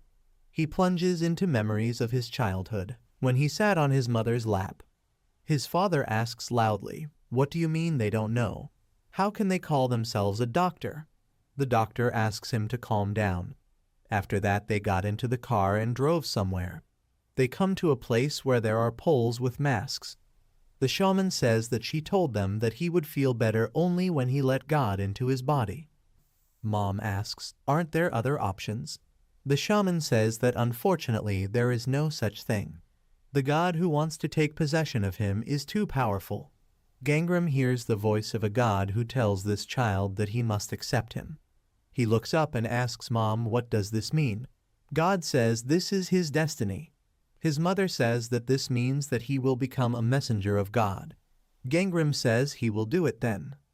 His mother looks at him with a worried expression and says that if he accepts God, he will have to spend his whole life under his orders. He will be forced to give up all his dreams and cannot do anything without God's permission. Does he want this? Gangram begins to shake his head as a sign of refusal. His parents hug him and his mom says they will take care of everything. After that there was an accident, and people say that then there was a terrible car accident when they were returning home. The state of the parents' bodies horrified the imagination, but the child did not seem to be harmed at all. Even though he rejected God, he allowed the child to live. Gangram stands in front of the bowl of incense and looks at it. He is very surprised by what he sees in front of him. In front of him stands his adult shadow, which says that these are the first people who died because of him. Many pictures appear around them, and the shadow says that it seems that he has accumulated a lot of karma after everything that happened. Many paintings of people who died in his past life begin to fall to the ground and blood appears, which rises in this space. Gangram is an adult again, and the shadow says that he must look at the fruits of his labors. First his parents died, then all the members of the sect were killed by the flying tigers, and everyone who entered the realm of demons also disappeared. The shadow, which becomes more like him, grabs him by the shoulders with an angry expression on his face and says that all this happened because he rejected God. The shadow hugs Gangram and asks if he still doesn't want to accept him. Then there is a way to save his teammates without taking him. This creature raises its hand and says that everything is simple. It pushes him and tells him that he must die here for this. Gangram begins to sink to the bottom, and God tells this child that he still has the opportunity to make the right choice. He must fall into eternal sleep, and then he can prevent future karma. Gangram wonders, did he say future karma? He closes his eyes and thinks that if he dies here, then none of the flying tigers will die. God stands on the shore while he drowns and says that it would be wise of him. He will like it here because it is much better here. Gangram mentally agrees with him and thinks that this is pretty good. But does it really have to be that way? After everything he's done, God says that he must forget about the past. Gangram wonders, should he forget everything? He still sees the faces of those who died before his eyes. He needs to atone for his sins. He begins to resist, and God says that, however, they are now alive. Gangram wonders, what about Sua? He starts to get up and thinks that he didn't have time to make sure she was safe. He gets ashore and thinks that he needs her to leave the demon realm. God looks at him and asks why he makes the wrong choice over and over again. He should just die. Gangram turns around and sees many red hands grabbing him. God says this is the only good he is capable of. Gangram continues to resist and loudly says that even if he has to die, he will see Sua out of here first. He runs to his sword stuck in the ground, and the god creates many tentacles that are directed towards him and asks, is he going to save her? That's just an excuse. Sua doesn't even want him to live. Gangram is very surprised by this and holds on to his sword while the god says that he is sure that she does not want to see him here. He has no doubt that she regrets meeting him. He approaches Gangram, who is sitting on the ground and holding his sword, and says that it seems that she would be glad if he died. Gangram looks at the sword with a sad expression and says that even if this is the case, he needs to get out of here. He sticks his sword out of the ground, and God says that only pain awaits him there. Gangram yanks his sword away and says he doesn't care. God says he will regret it. Gangram turns to him and says that there is no way this will happen. God asks why he does this. Gangram strikes quickly with his sword and says that it is because he gave her his word. He loudly says that they must get out of here together and destroys this space with a blow of his sword. Sua calls his name loudly and tells him that he must get up. She helps him and pulls him out of the dark energy that has taken over him. Gangram gets out with a surprised expression and looks forward. He looks around and Sua has a happy expression on her face and says that she is very happy about this. The gods who watch over him say that they already thought he was dead. He should at least thank him. She still tried to save him from the shadow. Gangram smiles and thinks that he was mistaken after all. She was waiting for him. Sua holds his hand and asks if he can get up. Gangram says he's fine. He is about to thank her, but stops. He is very surprised because he sees something in front of him. His vision is focused on the fact that Sua's hand is missing, and she says that he scared her so much. The drums began to beat and shadows appeared in front of the door. He was swallowed up by his own shadow. Gajun also tried to stop everything that was happening. Gangram grabs her amputated arm and loudly asks why she didn't leave. She feels very much pain because of this and tells him about it. Gangram recovered a little from the shock, let her go, looks down and asks why she stayed. Sua says she already told him. He was being consumed by his own shadow, and Gajun was trying to help him. Gangram clenches his teeth very hard and asks where is he now. Sua looks away and says that he left as soon as time ran out and said that he couldn't write a novel if he was left without hands. Gangram gets very angry and loudly says that she should have left with him. Sua is also angry about this and says that he was being consumed by his own shadow. How could she leave him like that? Gangram angers her further by loudly saying that this would be the smartest thing to do. Sua says loudly that it's too late. Suddenly she fell silent and blood began to flow from her nose. She falls to the ground because she runs out of strength. Gangram is very shocked by this and calls her by name. The gods who watch over him say that he is a sick idiot.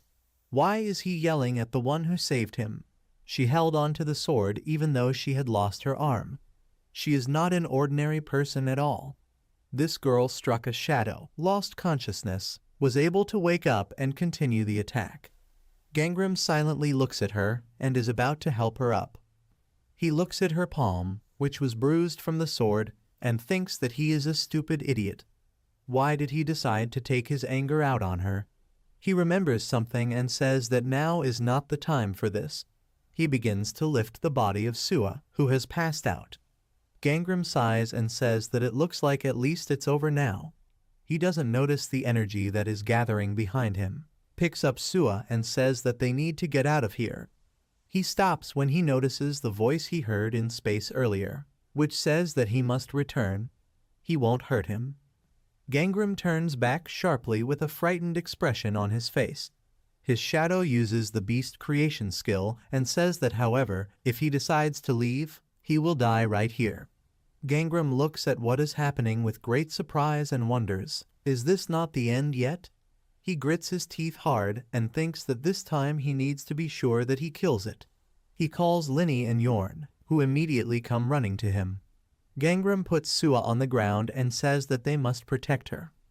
He strikes very hard with his sword at the beast from the shadows that was running towards him and kills it with one blow.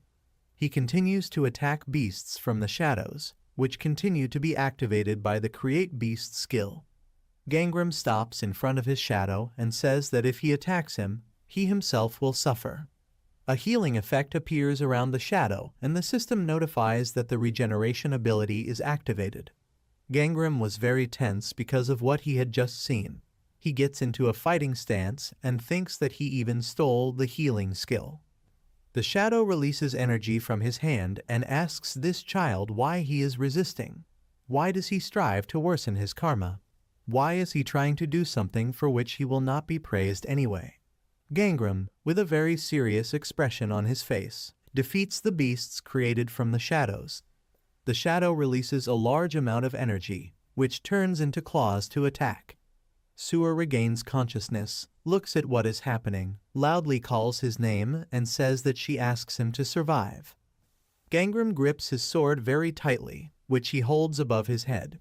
He delivers a very strong blow with his sword, which dissipates the energy, and the system notifies that the power has been increased to the 30th level.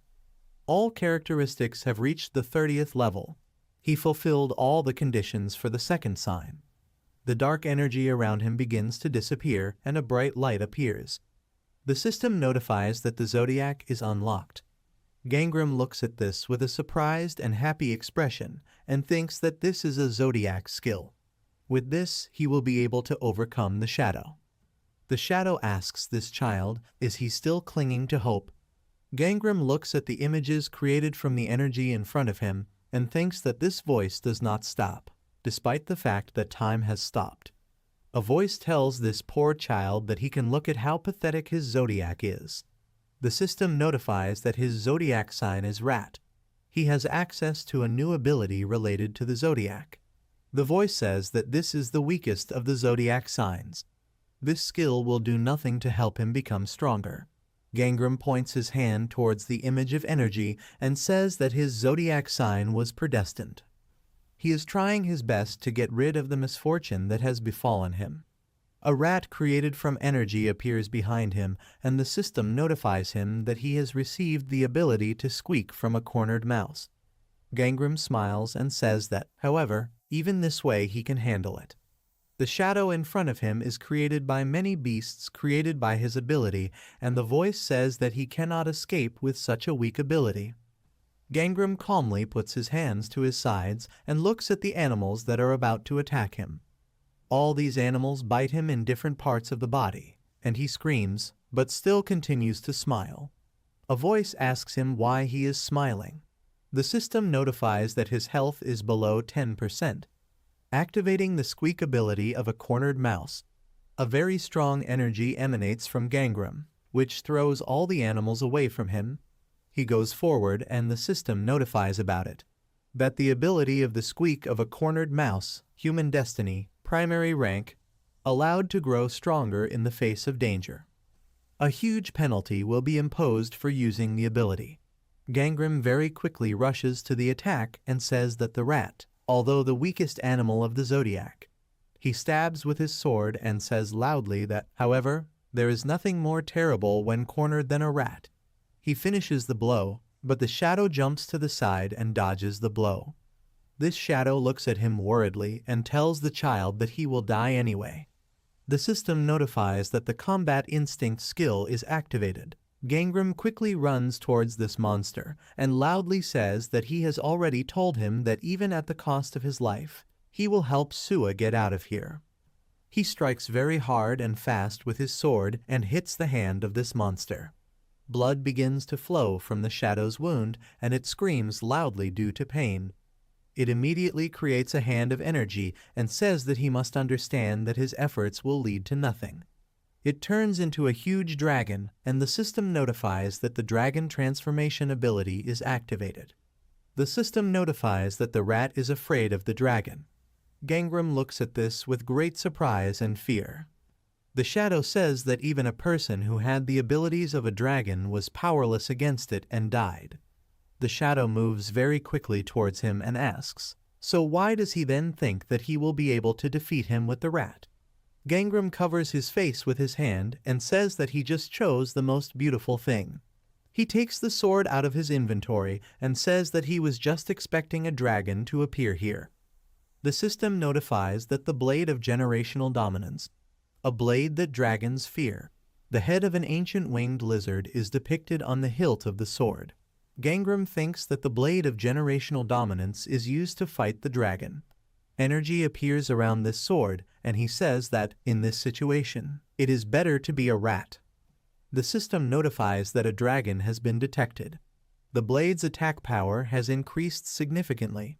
Gangram swings his sword and says that because it is a dragon cutting blade, he strikes very hard with his sword and pierces this dragon. After this attack, Gangram falls to the ground and the system notifies that the cry of the cornered mouse has been cancelled. The defeated dragon falls to the ground and the severed head falls to the ground. The system notifies that he receives an additional reward for defeating an opponent who is stronger than him.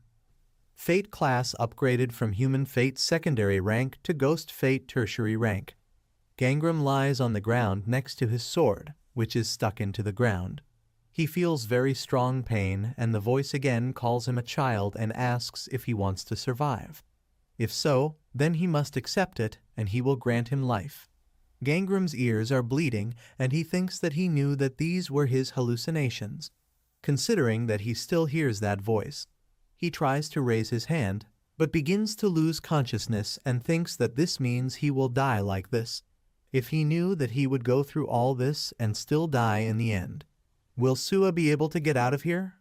She calls his name loudly as he passes out and thinks that it seems like she won't have to worry about him anymore, so she'll be fine. Sua was able to get up and runs towards him with the animals. Gangram plunges into his consciousness, where the shaman pats him on the head and tells him that it is time to return. Immediately afterwards, he wakes up in a hospital room. He stands up very abruptly with a serious expression on his face. He sees through the open door Sua, who is walking along the corridor of this hospital. Gangram immediately gets up from the bed and runs towards her and calls her name. He fell to the ground in front of the transparent Sua, who stopped in front of him. He lifts his head and looks at her and says he's so glad she's okay. He looks at the frightening face of Sua with a very surprised expression, who turns her head and looks at him with empty eyes. Her head continues to spin and Gangram, shocked by what happened, wonders why he is seeing all this again. The system notifies that he is again on the brink due to his karma. He thinks, is all this because he was close to the border? He plunges into memories. The girl pulls little Gangram by the hand, throws him out into the corridor, and loudly says that they can no longer look after him. As soon as he appeared, terrible things began to happen to them. Maybe they should leave it here. Their children had an accident, and now they are in the hospital.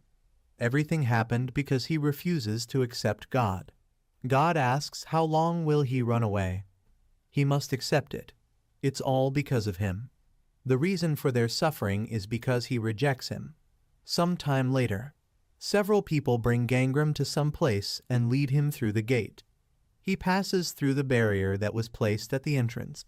He is very surprised when he notices something strange. Gangram, with a surprised expression on his face, notices that the voices have died down. A girl comes out to him and attracts his attention by asking if he is Gangram. She gives off a strong energy that he immediately notices, and she says her name is Coh Wajong. He looks at her with a worried expression and says nothing. She looks at him with a very serious expression and says nothing for several seconds. The people who brought him here look away and Hwajung asks what's wrong with his face. She turns to these people and says that they asked for a ritual so that he would accept God. But it seems to her that he doesn't want it. Gangram was very surprised when he heard this and looks at her. He turns away and silently looks down. Hwajung sits down in front of him and says that if he doesn't want to, then he doesn't have to do it. However, the god who wants to get him is too powerful for her to protect him. So he should come here and be her student until he learns to defend himself. Gangram tries to pull away the hand she is holding and loudly refuses to do so. He continues to try to break free with a worried look on his face and says that she might get hurt too. Hwajong smiles, sighs and says that he underestimates her. She holds both his hands and says that God is with her and will protect her, so he need not worry.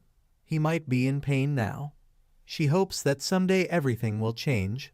She says with a kind smile that he will be surrounded by good people, and he will definitely become happy.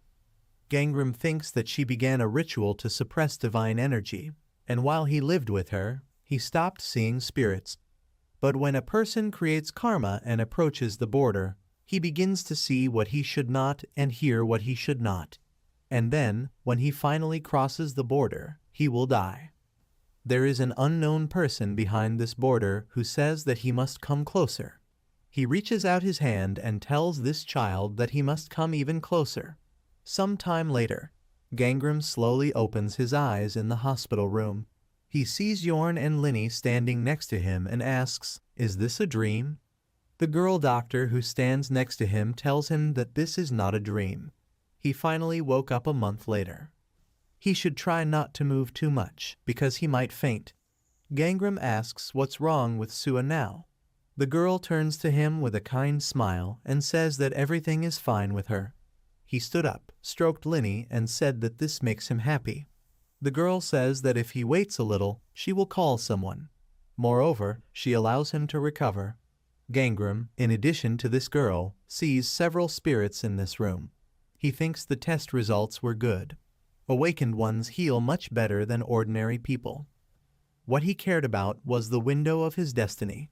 He sees that he has a ghostly fate, a tertiary rank, and wonders what this is. He raised 2 levels at a time. All because he changed fate with Sua. But how did they even get out of the demon realm? Gongju enters his room with Sungti and calls Gangram by name. He asks with a serious expression why he didn't tell them that he was able to steal other people's destinies. Gangram sighs with a displeased expression on his face and thinks that's why he did it. Gongju asks if he will tell why he hid this from them. A small smile appears on his face at this question, and he says that it is because he was worried about a reaction like his. Gongju adjusts his glasses and says that he is calm now. Has he ever killed anyone to steal their destiny? Gangram says he didn't do it. Gongju asks, what if it's not intentional? He looks at the leader and is silent for several seconds. He looks away from them and says that he did it for self-defense.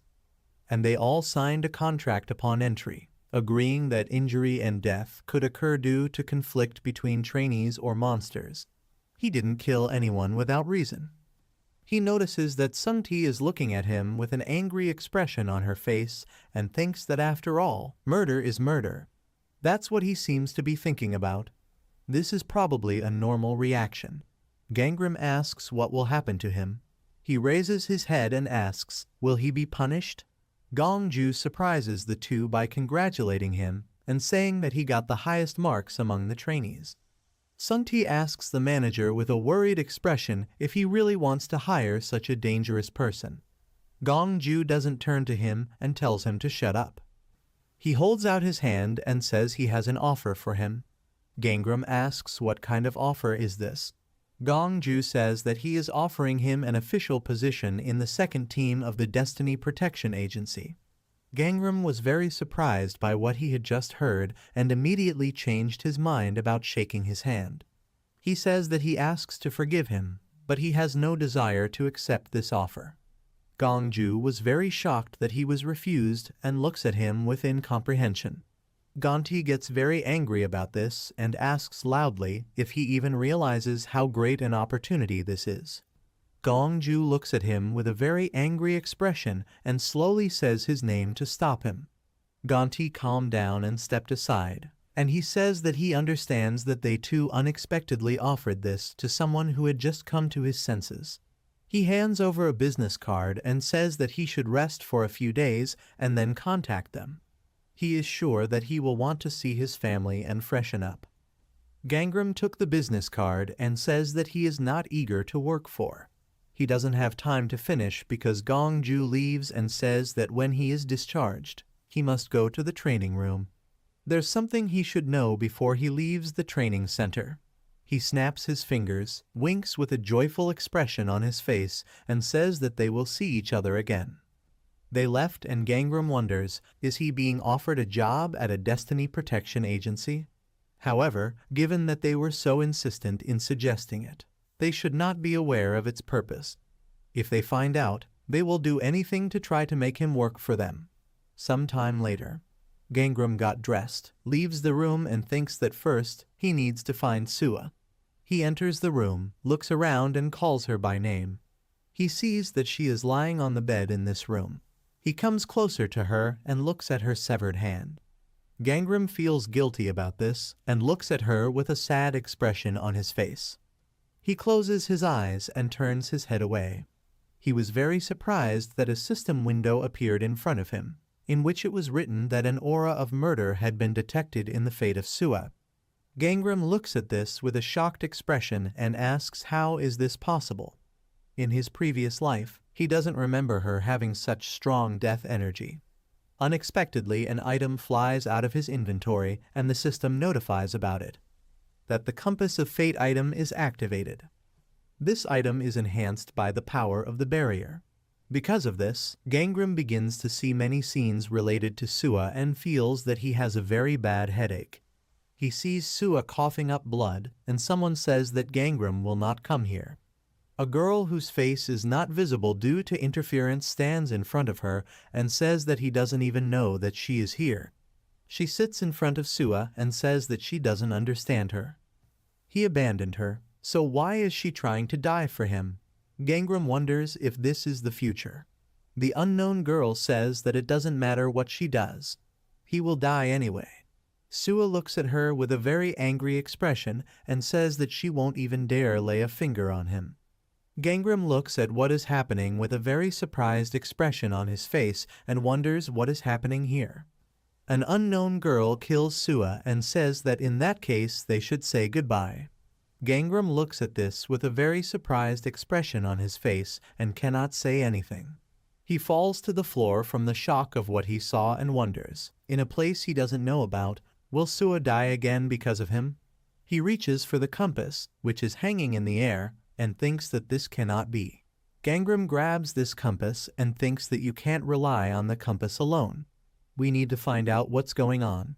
Immediately after this, he goes back in time to when the accident happened with his parents, who say that he should run away from here. He immediately turns to these voices and little Gangram loudly says that he cannot do this. He cries while he looks at his mom and says that he will get her out of here. She calls him by name and says that he cannot help alone. There must be adults nearby. He must call them here. She looks at him with a small smile so that he doesn't worry and asks, he can do this, right? Gangram immediately agrees, runs away and says loudly that he will find someone. They have to wait for it. He runs past himself, out of the present, to call for help. Gangram turns, reaches out to him and says that he shouldn't leave. His hand passed over the shoulder of his little self, who continued to run, loudly calling for help and asking if anyone was here. He begs for help for his parents. Gangram looks at the remnants of energy that remain on his hand and slowly disappear. He is gritting his teeth very hard because of what happened here. He turns around, looks at the burning car, and hears his parents say that they are lucky that he left after all. What will he do? He will be left completely alone. It seems like everything will be fine with him. Immediately afterwards, the car with his parents inside explodes. Gangram covers his face with the hand he is holding the compass with, begins to cry and thinks that they knew that the machine would soon explode. He hears loud sounds after the explosion and is very surprised by what he sees in front of him. He sees Baek Young, who cut this car in half with a blow of her sword. She looks at it with a serious expression and says nothing.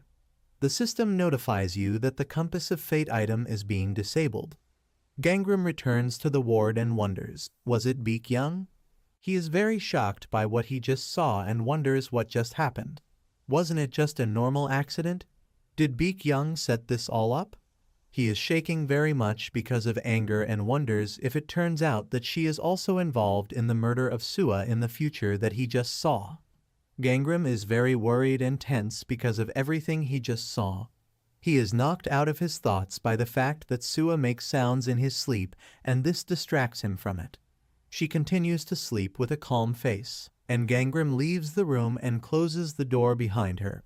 He puts the compass in his pocket and notices a man walking towards him and attracting his attention by saying that she knew he was here.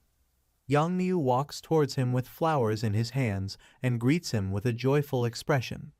Gangram, with a blank expression on his face, takes these flowers, which she hands to him, and calls her by name and calls her the leader of the group. Yongniu continues to smile and asks if he remembered her. She came to visit him, but did not find him in his room.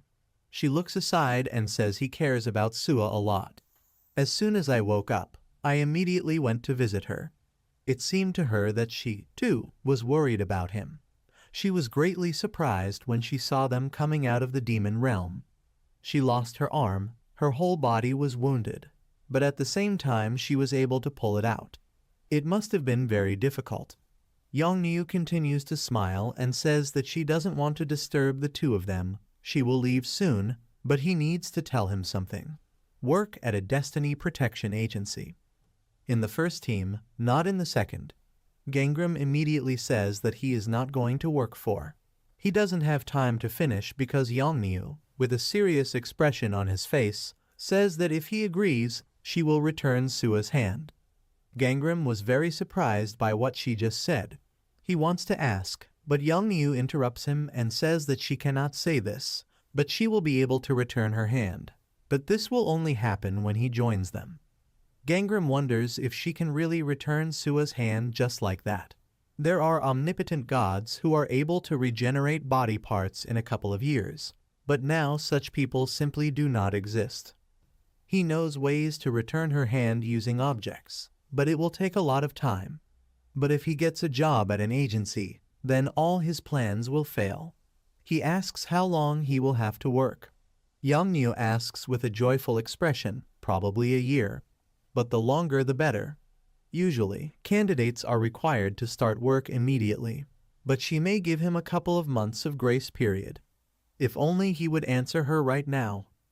Gangram stands in front of her for a few seconds and silently considers this. He looks down with a serious expression on his face and considers this proposal. He is about to respond to this proposal, but is interrupted by Sua, who came out of her room and says that he does not agree. He's not going to work for a protection agency. Gangram was very surprised by this and called her by name. Sua asks, what is this nonsense? Is she using her hand to manipulate him? Only she didn't offer this to her. Yongniu abruptly snatches the bouquet and asks, maybe in that case, she will also join. She winks at her and says that she will be happy about it. Sua throws away this bouquet, refuses and says that they have different views on this. Yongniu immediately takes out his 2 business cards and says it's such a shame. She gives these business cards to them and says that they should call if they change their minds. After that she leaves, and they remain and silently look at her. Sua turns and says that if he was only going to say yes because of her hand, he might as well forget about it. It's just her problem. Gangram stands silently for a few seconds and thinks about it. He says that he wanted to agree not because of her hand. He doesn't have time to finish because Sua turns him towards him and calls him by name. She sighs and says that he doesn't know how to lie. Gangram grabs her hand, moves her away from him and asks why she did that. Why did she sacrifice her hand for him? She and she are not that close and have only known each other for a couple of months. Sua was embarrassed by this and says that he was in danger. She does not have time to finish because Gangram says that she must answer his question. Sua thinks about this, silently looks down for a few seconds and collects her thoughts and says that she doesn't know this. Gangram squeezes the business card tightly in his hand and asks what's the point. Sua says she's just taking care of him. At first she thought about him because he helped her, he protected them, although he pretended that this was not so, and he himself endured the trials of fate alone. even in the room of sawn-up skeletons. She is sorry that he was in danger because of her. She looks up and says that, to be honest, that's not the only reason. She understands that it may seem strange, but she feels as if she has known him for a very long time. Gangram was surprised by what she said and silently looks at her. He closes his eyes and thinks for a long time. Sua looks down and says that when she saw that he was in danger, she acted on instinct. It's weird, isn't it? They have only known each other for a couple of months. Gangram wonders if everything that happened really affects her that much. If everyone has memories of their past lives stored in their subconscious. Sua from a past life says that she is also going to start a sect. He will fight with them, won't he? In the present, she says that she hopes that they can continue to work together in the future. Can't they stay friends and keep in touch? Gangram looks at her holding onto his sleeve and wonders how he can save her. If she was by his side, everything could turn out exactly the same as in their previous life. Or she might even be killed by Beak Young like his parents. But what happens if he leaves? Sua calls him by name because he doesn't say anything. Gangram does not listen to her and wonders what if this path leads to the future that the compass of fate showed. What if in a place that he doesn't know about, and until he understands where it is and she dies again because of him. He clenches his teeth very hard and thinks that he cannot allow this to happen. He agrees to her proposal and Sua is immediately happy about it.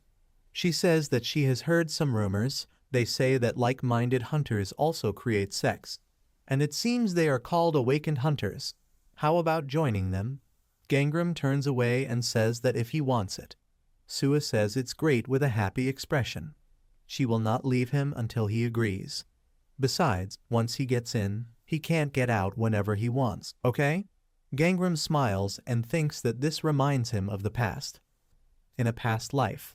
Harang, holding a scroll, annoys him by saying that he asked to withdraw the application citing lack of ability, but Sua opposed it. He asked to withdraw the application, citing health concerns, but Sua opposed it. He asked to withdraw the application, citing the fact that he wanted to develop independently, but Sua. Gangram, with a serious expression on his face, calls her name and tells her to shut up.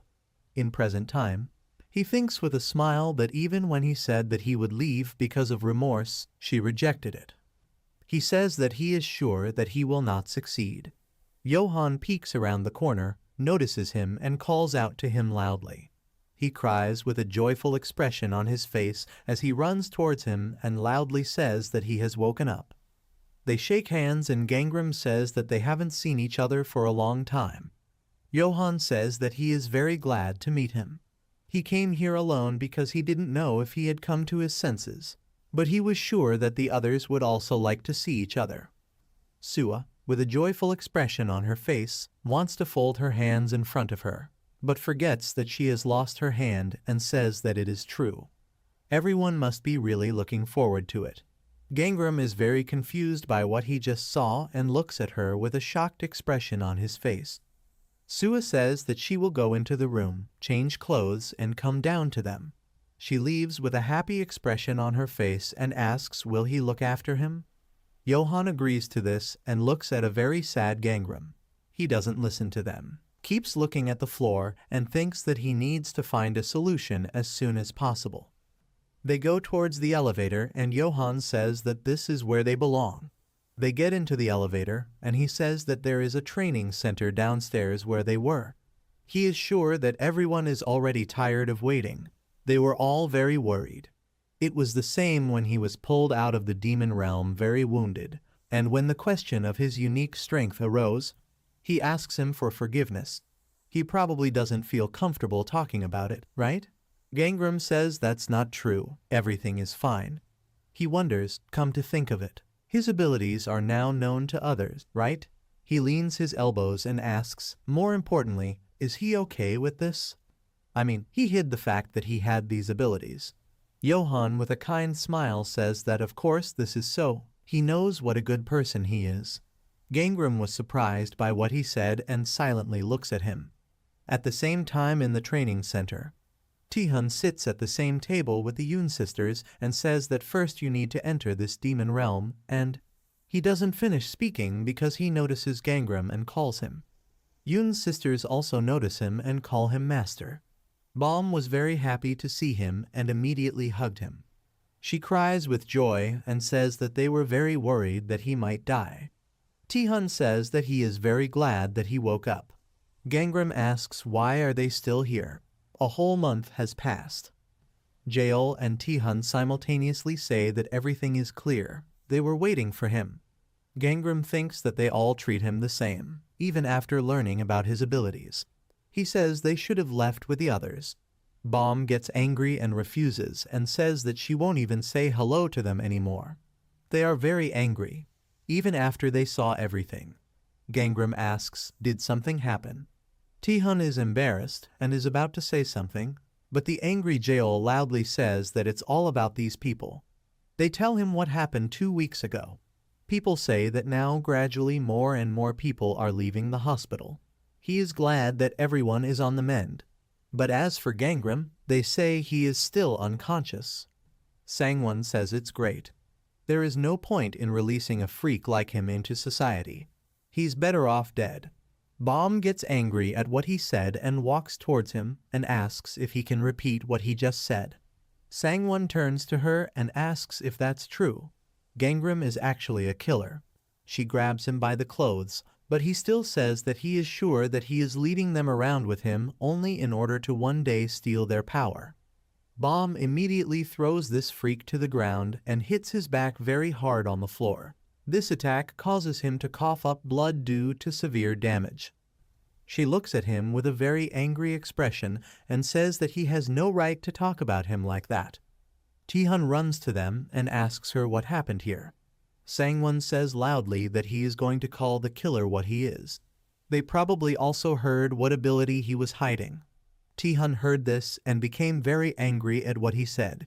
He approaches him and says that if he were a murderer, he would be dead. Sangwon loudly asks what did he say. Tihun crouches next to him and with an angry expression says that he knows how strong Gangram is. So, he could easily cope with someone like him.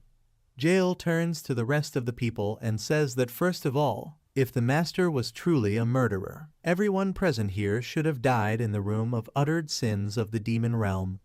Poisoning food would be a piece of cake. One of the guys walks towards them and says that he still used his powers. He helps Sangwon up and says that his whole body was covered in stripes. He doesn't think he's a bad guy either, but it's true that he gives you goosebumps. Sangwon points his finger at them and loudly says that he is right. They also become idiots. They don't even know what he's thinking. Nothing good would come of hanging out with a guy like this. All these people leave with him and Johan asks if they are all right. The guy who helps Sangwon walk says that he asks him to stop arguing with others.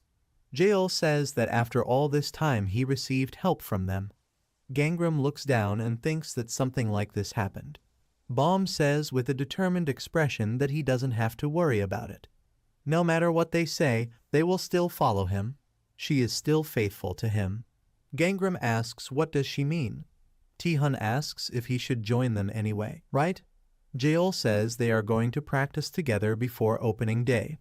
Gangram, with a calm expression on his face, thinks that for sure there will be an opening day. Since the Day of Awakening, people have been able to awaken their 4 pillars and 8 characteristics. And after the opening day, the awakened ones are able to progress many times faster. Opening day marks the opening of the first great demon realm. It is more complex and dangerous than ordinary demon realms, but many awakened ones died in the raid for huge rewards and a better reputation. Bom says with a joyful expression that they are also going to raid the normal demon realm and go on a mission to destroy magical beasts. They all look at him with smiles and she asks the master. He will also train with them, right? Gangram looks at them with a smile, but suddenly his expression changes and he thinks that his goal is to raid the first great demon kingdom before the others. He greatly upset and shocked them by refusing the offer. Gangram, with a calm expression on his face, says that he has slightly different plans. He thinks it's because he has to find this person without anyone finding out. Everyone looks at him worriedly and he says that he still needs to do something. Jael starts crying and asks, does this mean he wants to stop communicating with them? Johan asks, what's the matter? Baum grabs his hands and asks, that's not true, right? Gangram says they got it all wrong. He really needs to do something. Jael immediately took out her phone and said that she understood. They will wait for him. When will he finish his business? Gangram looks away and says he doesn't know that. Jael continues to look at his phone and says that this is their group chat. He must stay there. Everyone immediately gave her a thumbs up for what she did.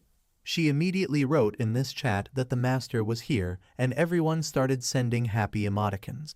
Sua sent an emoji and wrote that she was going to do this when she woke up but forgot. Gangram sighs with a small smile and says that he understood them. Some time later, when he came to the Anavi office, she asks will he really be okay. He doesn't have God's revelation. Perhaps it would be better to join a destiny protection agency. Gangram bows to her and says that he is grateful for the invitation, but still refuses.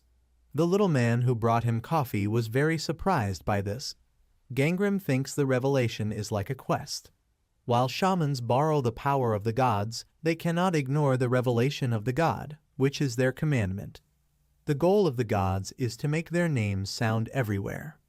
The more famous a shaman is, the more his divine title extends, so the gods grant tasks and rewards to help the shaman in his development. Gangram goes outside and thinks that since he doesn't have God's protection, he has a lot to prepare for. He should hurry up with this. He remembers his 7-branch sword and thinks that first he needs to get a suitable weapon. After some time, he came to a remote building where a blacksmith works. Gangram enters this building and asks if there is anyone here. The blacksmith turns to him, agrees and says that he should wait a little. She goes to him and says that it's been a long time since clients have gone so far into the countryside, especially so young. Gangram with a smile calls her Hanroya and says that he came to her. He thinks that fortunately she has not yet been dragged to the Destiny Protection Agency. She was surprised by this and asked if he came to her. Gangram thinks that she is a relative of the master artisan who was declared a cultural treasure for his golden hands, the granddaughter of the late Han Chul. His ghost appears next to him and tells him that he must hurry. He is here to open the window of fate for his granddaughter, right? Gangram says that he heard that Master Han Chul had a successor. The ghost cries because of this and says that she doesn't even really earn money, although she is in the prime of life and works every day, forging iron for nothing. He is very sad about this. Hanroya laughed because he said and says that she is still far from reaching her grandfather's level of skill. Gangram immediately says that this is not true. He looks at the system window and says that he needs her abilities.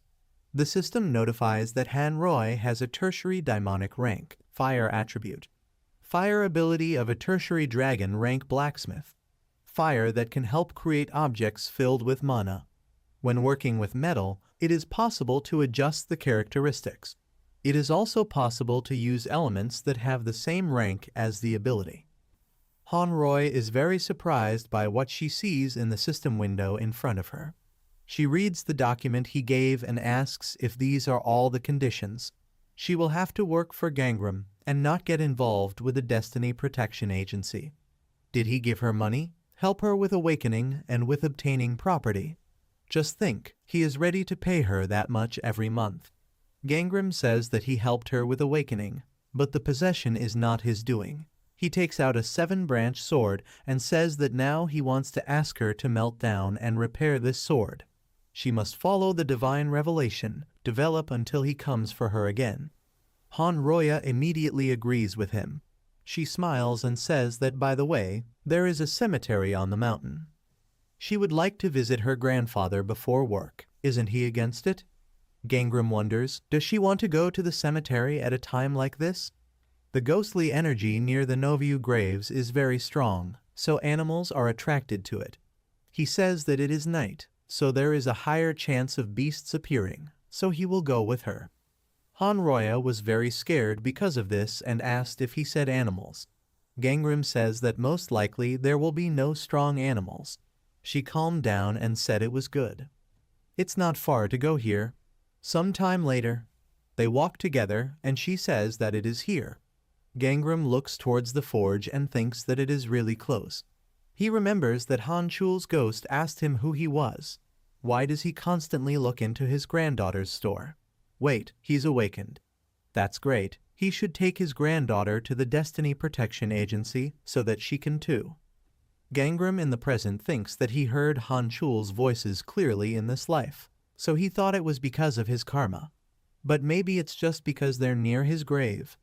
In this world, the wireless connection is weak, so he cannot hear the voices of the gods so well. In sanctuaries or at the graves of the dead, it becomes easier to communicate with the necessary gods. Hanroya sits in front of her grandfather's grave and says that she is grateful that he is with her. Gangram asks if she can't communicate with him without going to his grave. She's obsessed now. She turns to him and says that she only feels like she really talks to him when she comes here. It's not far from here, so she often comes in the morning. Gangram looks up and asks, "It hasn't been long since he died, right?" Hanroya agrees and says that not even half a year has passed. He thinks that when people die, their souls leave their bodies, but their spirit remains. The theft of fate occurs by stealing information from this spirit, and if you try to steal fate from a sick body, it will require additional mana. It's been about 4 months. Then perhaps he could use mana to steal his destiny. Of course, even if it is possible, he cannot dig up his grave in front of a family member. Hanroya gets up and asks if it's time for them to go back. Gangram doesn't pay attention to her because he notices something and stares intently. He takes out a weapon from his inventory, calls her name and tells her that she must stand behind him. They see many frightening eyes looking at them. Hanroya gets scared and says that there are really animals there. Gangram says that since the cemetery is so close, he needs to get her an amulet for protection. If she wants to focus on her skills. A large crowd of evil animals begins to run towards them, and he runs towards them with a sword in his hands. Someone who was nearby uses amulets, which they fill with their energy. All these amulets are attached to the animals that ran out of the forest. Immediately after this, all these animals fall to the ground due to strong energy. Gangram was very surprised by this and realizes that it is a talisman. The animals turn to the side and scream very loudly while something strange happens to their bodies. An unknown person waves a wand with many bells, emitting very strong energy. A masked man walks towards these beasts, which he killed with the help of talismans. He stops and asks, wasn't he taught that it was dangerous to be near such graves? To think he brought a newbie with him. Hanroya wants to say something, but Gangram stops her and asks if she can come back first and wait for him. He and the man look at each other with serious expressions and say nothing. Gangram goes to him and asks why he came here. The guy takes off his mask and asks, does that mean he remembers his voice? It's been more than 5 years since they last saw each other. He calls him by name and says that they have not seen each other for a long time. Gangram remembers that this is Doyan, whom he knew in a past life. He sighs with a small smile and says that it hasn't been that long. He remembers the past and says that they only saw each other once during training. Doyan points his wand at him and asks if he recognized him, then why didn't he say anything? Gangram says that it was not a very good situation to say hello then. About the same as now. Did he follow him on the orders of the agency or did he want to? Doyan asks, and this is his first question. He clutches the wand tightly in his hand and says that he thought he would ask about his mother first. Gangram was very surprised by what he just said. He asks if the teacher is doing well. Doyan looks at the puddle. Doyan looks down and gathers his strength to talk about his mother. He raises his head and says with a serious expression that she died 2 years ago. Gangram sadly thinks it turns out that the teacher has died after all. Just like in a past life, she left several years before awakening. He asks why he didn't invite him to the funeral. He doesn't have time to finish because Doyeon grabs him and asks if he said funeral. He gets very angry and says loudly that he left home himself. So for what reason did he have to call him? They reminisce about their childhood, when Hwajung introduced him and said that he was her son. And this boy's name is Seo Gangram. Doyeon is older, so you should be nicer to him, okay? This is because from today Gangram will be her Paksu. Doyeon is very surprised by this and asks what does this mean. After some time in the room, he asks his mother why she decided this. She said that she would not transfer the status of a shaman. Hwajung says he's right, she doesn't want this, because living under the orders of God is quite unpleasant. She doesn't want his life to be like this. Doyeon, concerned about this, asks who he is. Hwajung says that a very powerful God has come for him, but the boy is not eager to accept him. That's why she wants to help him. Doyeon doesn't understand this and asks if he doesn't want to accept God. Is he really as arrogant as the others? Hwajung looks at him with a slightly sad face as he says that he can accept this God. He is proud of her and wants to be like her. Gangram sits next to the room where they are talking and listens to this with a sad expression on his face. Doyeon says it's not that big of a problem. Next few days, Gangram wanted to make friends with him, brought cut fruits and asks if he wants to have a snack together. Doyeon pushes him to drop the fruit and loudly refuses it. They are sitting in the same room and Gangram asks if he can help him with his homework. Doyeon turns to him with a displeased face and asks if he can't see that he's busy. He must do it himself. They walk down the street together and Gangram calls his name. But Doyeon turns around and also calls his name. He says that they should pretend that they don't know each other. Gangram is upset by what he said and looks down as he walks away. Sometime after the incident, he returns home alone. His attention is drawn to the fact that someone is calling a cultist shaman. Several guys go to Doyeon and one of them asks. He told him that he was being haunted by a ghost, so he shouldn't come close here, right? He looks at these guys and says that he was just passing by. One of the guys says that's great, then he should pay to get in. Doyeon asks with a calm face why he has to pay. The guy grabs him by the shirt, is about to hit him and says it's because he said so. He is stopped by someone grabbing his arm with small hands. Gangram is shaking out of fear, but still loudly says that they must let his brother go. Doyeon looks at him with a dissatisfied expression on his face, and the guy who is holding him asks if he doesn't do this, then what will happen? Sometime after the two of them were beaten and their belongings scattered, Doyeon gets up and says that he said that he should leave him alone. So why does he pester him then? Gangram wipes his tears and says loudly that he wanted to help him. The only ones who are unlucky around him all the time are he and his mother. Doyeon looks at him and thinks about everything that happened. He starts to get up and wipes the blood from his face. He helps Gangram to her feet and says that he shouldn't call her that. She is only his mother. He continues to cry while his hand is held and Doyeon says that he should call her teacher. If he calls her that, then he will be his brother. Gangram was very happy, stopped crying and looked at him silently. After that they walked back, holding hands. Gangram thinks that, as the teacher said, his life was gradually getting better. After this, a couple of rituals of suppressing ancestors happened. Hwajung, in shaman's clothing, performed this ritual while Gangram sat on his knees in front of her. As the ritual continued, the voice of God became quieter. This God asks if he really thinks that moving away from him will change his fate. He will bring misfortune to everyone around him. Gangram looks down, denies it, and says that from now on everything will be different. After that he stopped hearing the voice of God. He didn't see ghosts either, and he stopped having nightmares. The thought that he too could be happy stupefied him. An old man named Lee Hyun drags Gangram by his clothes and loudly asks Hwajung, "Is she still messing with this guy?" She has already performed the ritual of suppressing the ancestors so many times, but it still continues to bring misfortune. If she doesn't get rid of him, then even she won't be able to escape it. Hwajung comes out of the building, throws a fan at him and loudly says that if he opens his mouth one more time, she will rip out his tongue. She says with a very angry face that he will never dare to say that again. Sometime later, Gangram helps Doyeon go, who asks why she loves him more than him, her own son. Why did God want to possess him and does not pay attention to him? Gangram looks at him and says that he seems to have drunk too much. He needs to go inside. Doyeon asks if he can still let God in. He cries with a sad face and says that he wishes that the God who came for him would choose him. Gangram looks at him in surprise as he falls and says that he wishes he could be in his place. Doyeon fell face down on the floor and immediately fell asleep.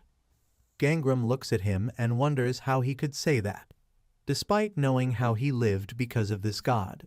He looks at him with a sad face for a few seconds and says nothing. He put Doyeon to bed and thinks that this behavior didn't surprise him much. If his desire for God was the same as his desire to renounce it. Gangram sits on the floor and says that it was probably unbearable for him to live like this. He thinks that he brought a lot of trouble to his brother. If he, who brings only suffering, leaves the house, he leaves and thinks that in this case they will finally find happiness. Currently, Doyeon continues to hold Gangram's clothes while he remains silent with a sad face. He asks why is he standing with his arms folded now? He can get rid of him easily, right? He's the best intern. Is he trying to be gentle with him? Gangram turns his head to the side and says that he doesn't want to fight him. Doyeon lets him go and tells him that he shouldn't look down on him because he's not the same person he used to be. He is about to leave and with an angry expression on his face says that God has come for him. After that he leaves and Gangram stands still and looks at him. He wonders how this happened. In his past life, the only reason they could get along was because he was weak. He goes into a flashback where Doyeon says that he can't stand idly by and watch how weak he is. But even so, why is he still jealous of him? Gangram thinks that he should tell his brother something. Sometime later, Doyeon is in the building knocking on his office. He goes inside and Yeongnyu asks if he met Seo Gangram. He agrees and she asks if he agreed to join. Doyeon says that he refused and said that he was busy with something. However, he did not specify what exactly. Yeongnyu points her fingers at him and says that she was already hoping that he could persuade him. Doyeon says that he is not that close to him. She remembers what happened before and asks, but didn't he spend a lot of money on him? How much did that ointment cost? She says with a cheerful expression that he should try to convince him again. Doyeon says he doesn't think he'll change his mind. Yeongnyu types something on the keyboard in the system window and asks if maybe if they explore the demon realm together, then he will let his guard down. Immediately after this, a system window appeared in front of Doyeon, which he immediately noticed. Yeongnyu looks at him and says that she is asking him to do this because she really wants him on their team. Sometime later, a system window appears in front of Gangram, in which it is written that a request has been sent for his help to study the demonic kingdom. He thanks you for this invitation with a smile and clicks on the system window. Yeongnyu wrote to him through the system window that her team was asking for his help. Gangram thinks that now he has a reason to meet him. Sometime later, he stands near the building and leans his back against the wall. He thinks that the destroyed city is an unexplored realm of demons. In the system window, it is written on behalf of the head of the first team of Seoul, Yeongnyu. It says that she asks Gangram for help in exploring the demon realm. Target, Ruined City, First-Class Demon Realm. Despite its low class, this kingdom was not explored due to the huge number of missing hunters. She asks him, who has successfully passed through more than one kingdom, to provide them with all possible assistance. Kang Doyeon from their team will help him. Gangram thinks that not all regress people are able to remember everything. All that remained in his memory were large kingdoms and those where something terrible happened. But here are the low-ranking ones. He notices a stopped car and thinks that since it is not particularly well known, then most likely it was studied without any problems. It turns out that it's not just about the kingdom. but they also need him to talk to him. Doyeon begins to get out of the car he just arrived in. Someone also gets out of the car, waves his hand and tells Gangram that he arrived early enough. He goes to him along with Anavi, who waves her hand and says that she will go to this kingdom with them. He was surprised when he saw her and called her by name. They shake hands and she says that they haven't seen each other for a long time. Gangram says he was not warned that she would be traveling with them. Anavi starts laughing with a slightly embarrassed face and remembers what happened before. Gongju is very surprised by what he was told and asks if Gangram and Doyeon really know each other. There is no way they can give him to the first team. Anavi smiles and says that she thought it would be difficult for the two of them, so she went. Doyeon has already guessed everything and says that she was sent to lure him away. Anavi was very embarrassed by this and says that she will not deny it, however. Gangram doesn't listen to her and says that they will discuss this later. He thinks it's good that she can restrain her brother. After that, the three of them went to a building that was surrounded by a fence with talismans. Gangram asks since they are here, he won't pretend, right? Anavi turns to him and says that she has received a request, as a solo hunter, to explore this realm. Doyeon went downstairs, noticed several people, and asked if there was anyone here already. The girl turns to him and asks, "Are they hunters too?" Anavi waves with a friendly smile and says that everything is correct. Can they join? She doesn't have time to finish because the guy says that she should know the unspoken rule. They will come in first, and they are only a couple of hours away. They do not want to share the spoils with them. Doyeon surprises his team members by asking what the hell is this with a displeased expression on his face. They don't look much like hunters, so they should get out of here while their legs and arms are still there. Maybe they'll look into some third-rate demon world. The guy got angry because of his behavior and asks what he said. Does he have no fear at all? What is their rank? Anavi tries to resolve the conflict and says that she is in order to study the realm of demons and gain experience. The guy doesn't listen to her and says she just has to answer the question. Anavi wonders what their ranks are, while Gangram and Doyeon think that their group leader has a lower rank than the other team. The guy is about to go into the portal and says that they can't even answer anything. They should forget about them and move on. Anavi turns around and says that she didn't know there were rules like that. Does it mean they have to wait? Doyeon immediately goes to the portal and asks why they have to wait. She should just ignore them. Gangram says that if things go wrong, the Cha may reveal their identities. They must go. The system notifies that they have entered the demon realm of the destroyed city. Doyeon looks around and says that there are only ruins here. The system notifies that they must destroy the statue that serves as the basis for the barrier. Gangram walks through the portal, looks away, and thinks that this is one of those areas where they must succeed in exploring in order to leave it. The system notifies you about this, that there is no time limit. He looks at it and says it looks like they need to find the statue to get out. But no one returned from here, so Anavi turns to the side and says that this kingdom is quite vast. Gangram says they don't even know what the statue looks like. Doyeon says that if it has something to do with the barrier, then they will feel an aura of magic. Perhaps they will find it sooner than they think. Suddenly someone screams very loudly and calls for help. They all immediately turn in the direction from where they heard this voice. They see the group of hunters they met earlier. One guy runs away while the other fell to the ground due to the monster attack. The girl turns around and loudly calls her brother. The guy who is lying on the ground reaches out to them and asks them to help. Many monsters created from mud are crawling towards them. The girl tries to help her brother, calls the leader and loudly asks, "Is he doing this?" He must help them. The leader of their team clenches his teeth out of anger and says that they were mistaken. This is a dead end. He stands still and looks at how many monsters are crawling towards them. The girl who is trying to eat one of the monsters loudly asks that it not do this. Anavi helps her by attacking with a spear and asks if she is okay. A very scared girl with a broken sword cries and thanks her while Gangram helps the leader of their group. He fights with his sword while Doyeon uses exploding talismans and defeats several monsters. The girl is surprised by what happened and asks how they managed to deal with the monsters so easily. Are all hunters like this? After all the monsters have been defeated, Anavi says that it seems they have dealt with everyone. She approaches a group of hunters and asks what happened to them in a couple of minutes. The girl asks what she means, what couple of minutes. She asks with a blank expression on her face, didn't they come in a couple of hours later? Anavi and Gangram look at each other, not understanding what she means. She says they came in almost immediately after them.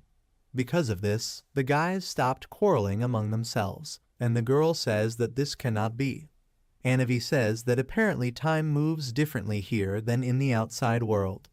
Now she worries about those who never returned. The first group entered here a few months ago. Gangram thinks about all this and says that if they manage to survive, they must be feeding on supplies from their inventory. Anavi asks how long have they been here.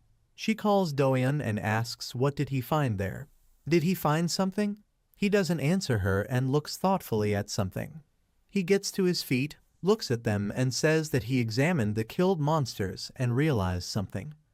He is filled with joy and pride when he says that he has killed more monsters than Gangram. This means that the title of Best Hunter is now his. What he said greatly disappointed them and Anavi says that they should start searching. Gangram takes out the map and the system notifies that he used the map of the Demon Kingdom. The portion studied is 0.03%. Doyeon also looks at his map and says that this will take a lot of time. Do they really need to look into every place? Gangram removes the map and says that he proposes to send Linny to find out the situation from the air. Anavi uses the ability to control the dolls and says that then she will search inside the buildings. She points the army of dolls in the direction of the buildings and says that they should look for survivors, and if they find them, a statue or something suspicious, they should report immediately.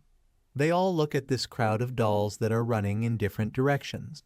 The guys from the other team quietly say that this is simply incredible. These guys are much stronger than them. Gangram looks at this and says that her charges are quite noisy. Anavi says she can silence them if necessary. He refuses, is about to say something about it, but stops because he notices something strange. He doesn't hear any voices and wonders why he doesn't hear the gods now. A system window appears in front of him, and he says that there is no connection here. Anavi looks at him with a blank expression and calls him by name. Gangram says he can't connect. There is no connection here and no way to get into the inventory either. She was very surprised by what he had just said. Anavi and Doyeon also tried to do this, but system windows appear in front of them, in which it is written that communication with the deity using telekinesis is currently unavailable. Inventory access is currently unavailable. Gangram, with a serious expression on his face, says that now they won't be able to call for help, and he doesn't want to talk about supplies at all. Anavi was horrified by what she found out and says that it turns out that they are hunters who left several months ago. Doyeon stops her by patting her on the shoulder and telling her to be quiet. He points his finger at the group of hunters. Anavi immediately turns to them and understands everything. A girl with a worried face asks if they have any problems. At this time, Gangram stands a few meters away from them and thinks about problems with communication. He thinks it turns out that the deities don't hear them. He turns to Doyeon and thinks that this is probably a once-in-a-lifetime opportunity. He notices him looking at him and Doyeon thinks he needs to talk to his brother. Some time later, they all walk together through the streets of the destroyed city while Linny flies above them. They walk along the city streets and look around. A girl with a very frightened face looks around and asks where are they going. The fog is getting thicker and the buildings are looking worse. They continue walking along the street of the destroyed city and come to a fork. Gangram and Doyeon are very surprised by what they see in front of them. In the middle of this ruined city stands a huge, luxurious building that was intact. Gangram approaches the fence of this building and asks what it is. They have opened the gate to this building and are walking inside with worried faces. He opens the door and asks how this house managed to be so well preserved. They all go inside together and look around. Doyeon sniffs and says that there is something smelling here. After he said this, the others also began to sniff. A team of unknown hunters immediately ran to the door to another room after realizing that it was the smell of food. Gangram tries to stop them and loudly says that they should wait a minute. The leader of their group opens the door. They see a long table with food, and he says that he knew about it. He takes the apple and says that at least they won't have to worry about supplies anymore. The girl took the bread and said that it was so warm, it felt like it had just been baked. Gangram pulls her hand away and loudly says that they can't eat this. The leader of their group asks with a displeased expression, who is he to tell them? Did he really want to eat it all alone? Doyeon asks if they think this is the perfect opportunity to poison everyone at once. He even finds it funny that they are seriously going to eat in such a suspicious situation. Anavi comes up to him and says that it was somehow too rude. The guy says he's right, it looks very suspicious. The girl was embarrassed and said that for now they should postpone lunch and continue the search. She approaches the leader, who is very angry with him and says that he should put it down. He leaves with his team because Doyeon says he suggests they split up and look around. He goes to one of the doors and says that he will go there. The leader says they will have to meet at the front door. The girl leaves with them and says that they will look around again where they have already been. Gangram looks at his brother, who goes into another room and thinks that now is his opportunity. He follows him and begins to ask him to wait for him, but is stopped by Anavi, who calls Gangram by name. He immediately turns to her and asks what is it. She asks if he still doesn't want to join the Destiny Protection Agency. Hunters like them who don't have divine support can easily end up in a dangerous situation like this. She understands that joining the agency is a big step, but they have a lot of useful information. Gangram leans on the table and says that of course he's sorry, but he doesn't want to join the agency. Anavi lowered her hands and said that she understood him. He looks to the side and asks, are there really no better hunters? He is flattered by her offer, but maybe she should find someone else. Anavi says that she has never seen anyone better than him. She remembers everything that happened to him and says that even though Gangram, whom she knows, has a lower rank than anyone else, but he devotes himself completely to the task.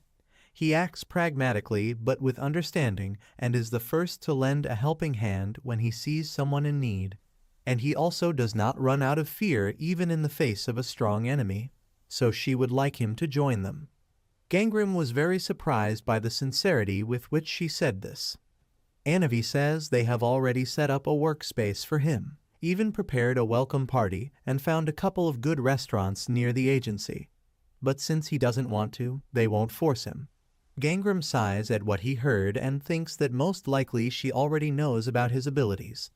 Anavi leaves and with a happy expression on her face says that they need to look around. They will see each other later. He should be more careful. Gangram mentally thanked her for this and went to get Doyeon, whom he wanted to talk to. He goes up the stairs and says that he is sure that he came here. When he reached the end, he saw Doyeon waiting for him and watching with an ominous expression on his face.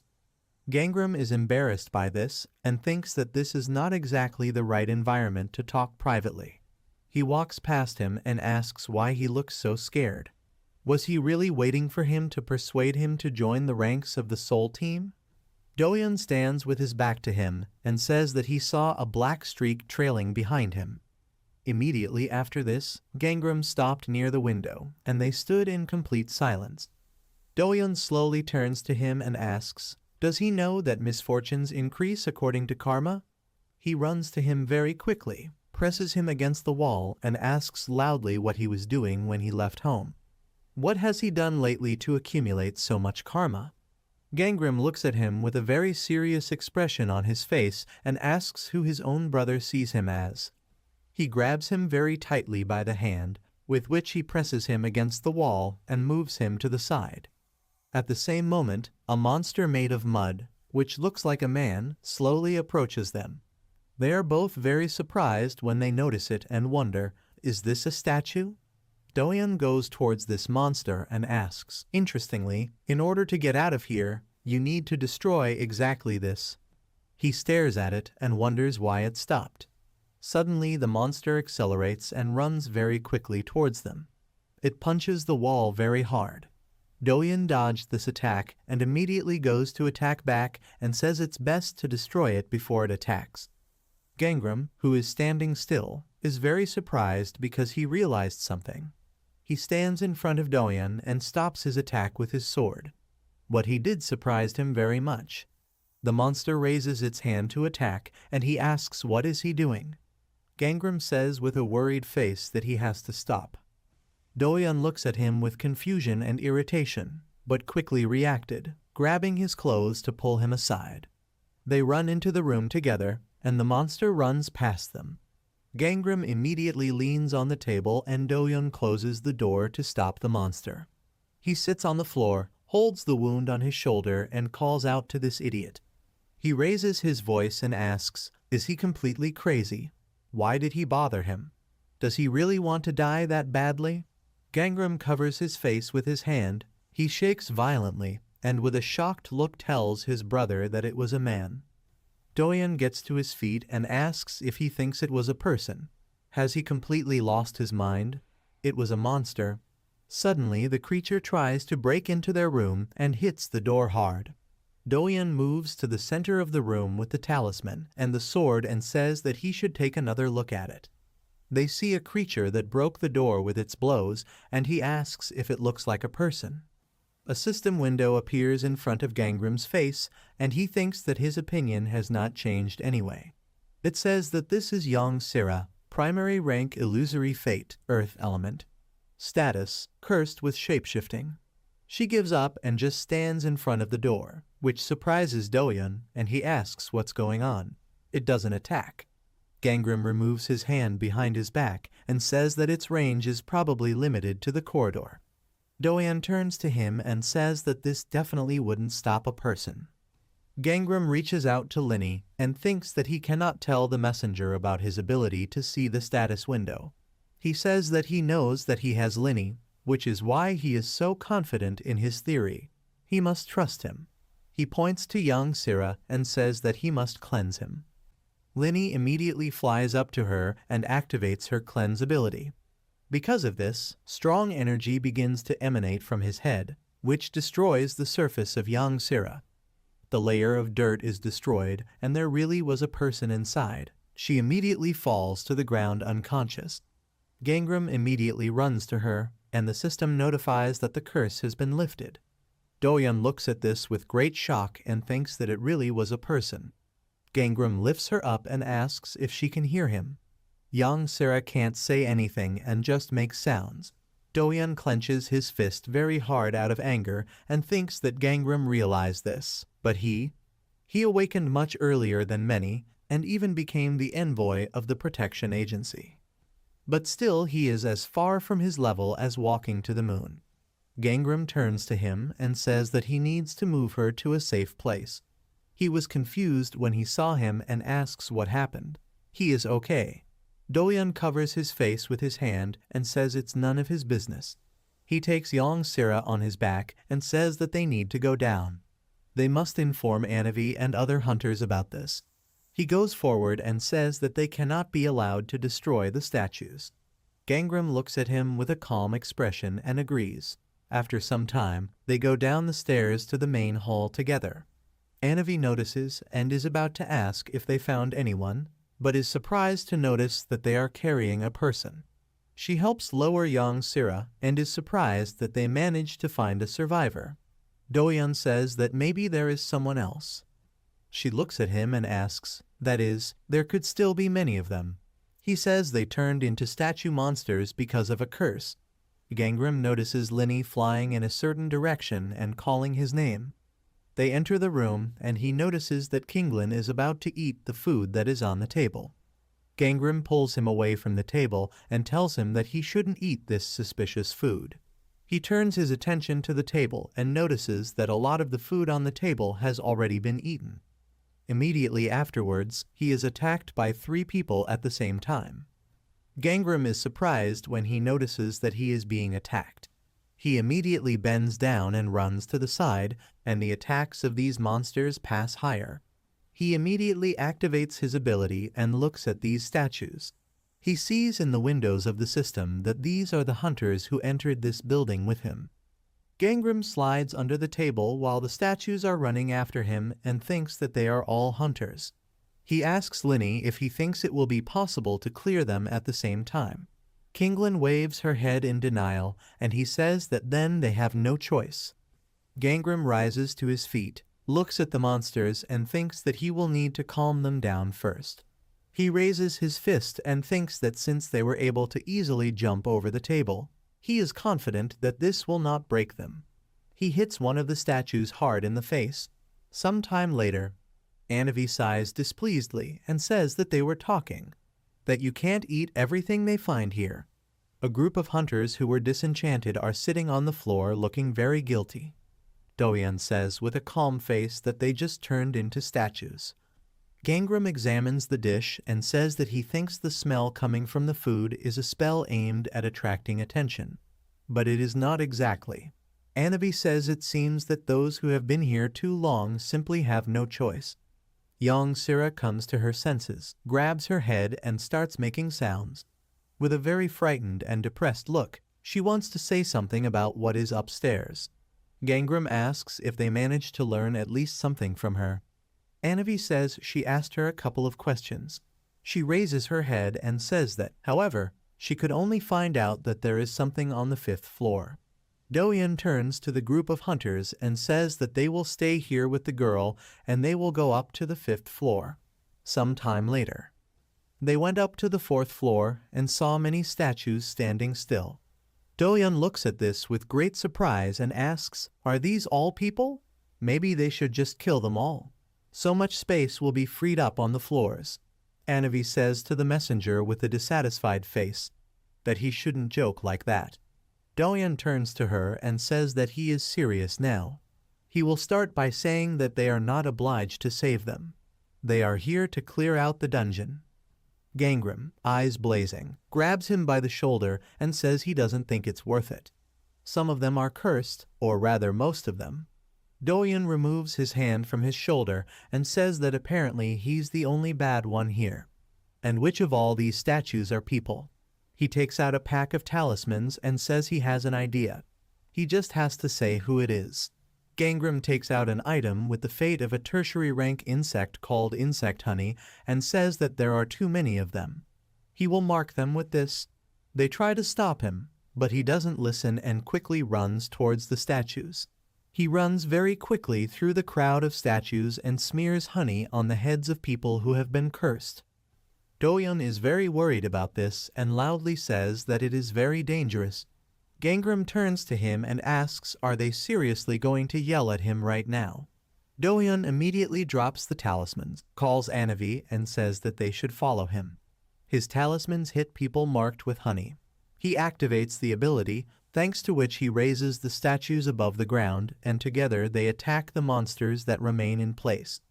After some time, when they defeated all the monsters on this floor, Gangram holds Linny, looks at the hanging statues and says that now all that remains is to cleanse them. Anavi says he must wait. She thinks it's better to finish the raid first and then help them. Otherwise, real chaos will begin here. Doyeon smells a very unpleasant smell that disgusts him, and this attracts Anavi's attention. They stand in front of the stairs and he says that it stinks very much. She doesn't feel it and asks what stinks here. Unexpectedly, they smelled this smell and were very surprised because of it. They look at the stairs leading to the 5th floor and Doyeon says it smells like blood. What's going on upstairs anyway?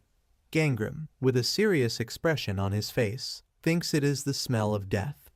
They all go up to the 5th floor together and see a corridor, from the end of which a very dark aura emanates. He looks down and notices something that attracts his attention. He notices many human bones lying on the floor. He creates a flame in his hand, illuminates this corridor, and they all look at the bones. Anavi, looking alarmed, is about to say something about these hunters, but stops. She sits down, picks up the skull, and says that they died when they were human.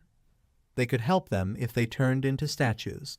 Doyan looks at all this with a worried look and says nothing. He hears a loud sound from the end of the corridor and turns sharply in that direction. He and Gangram immediately prepare for battle and look in the same direction. They see a human silhouette slowly walking towards them. Anavi looks at this with great surprise and is surprised. She abruptly begins to run towards this man and loudly says that this is a survivor. Gangram stopped her by grabbing her hand and telling her that she must stop. He asks, when was the last time hunters entered this dungeon, if you don't count them? Anavi turns to him and asks why he is asking this now. Gangram asks if she knows or not. She thinks about it and says that she read that it seemed like it. She was very shocked when she remembered and said that it was a week ago. Gangram lets go of her hand and says that this means that he spent at least 400 days here. And if he ended up here even earlier, then several years have passed for him here. What did he eat here and why didn't he turn into a monster? A man with a crazy look walks towards them and makes unintelligible sounds. He opens his mouth wide and screams loudly.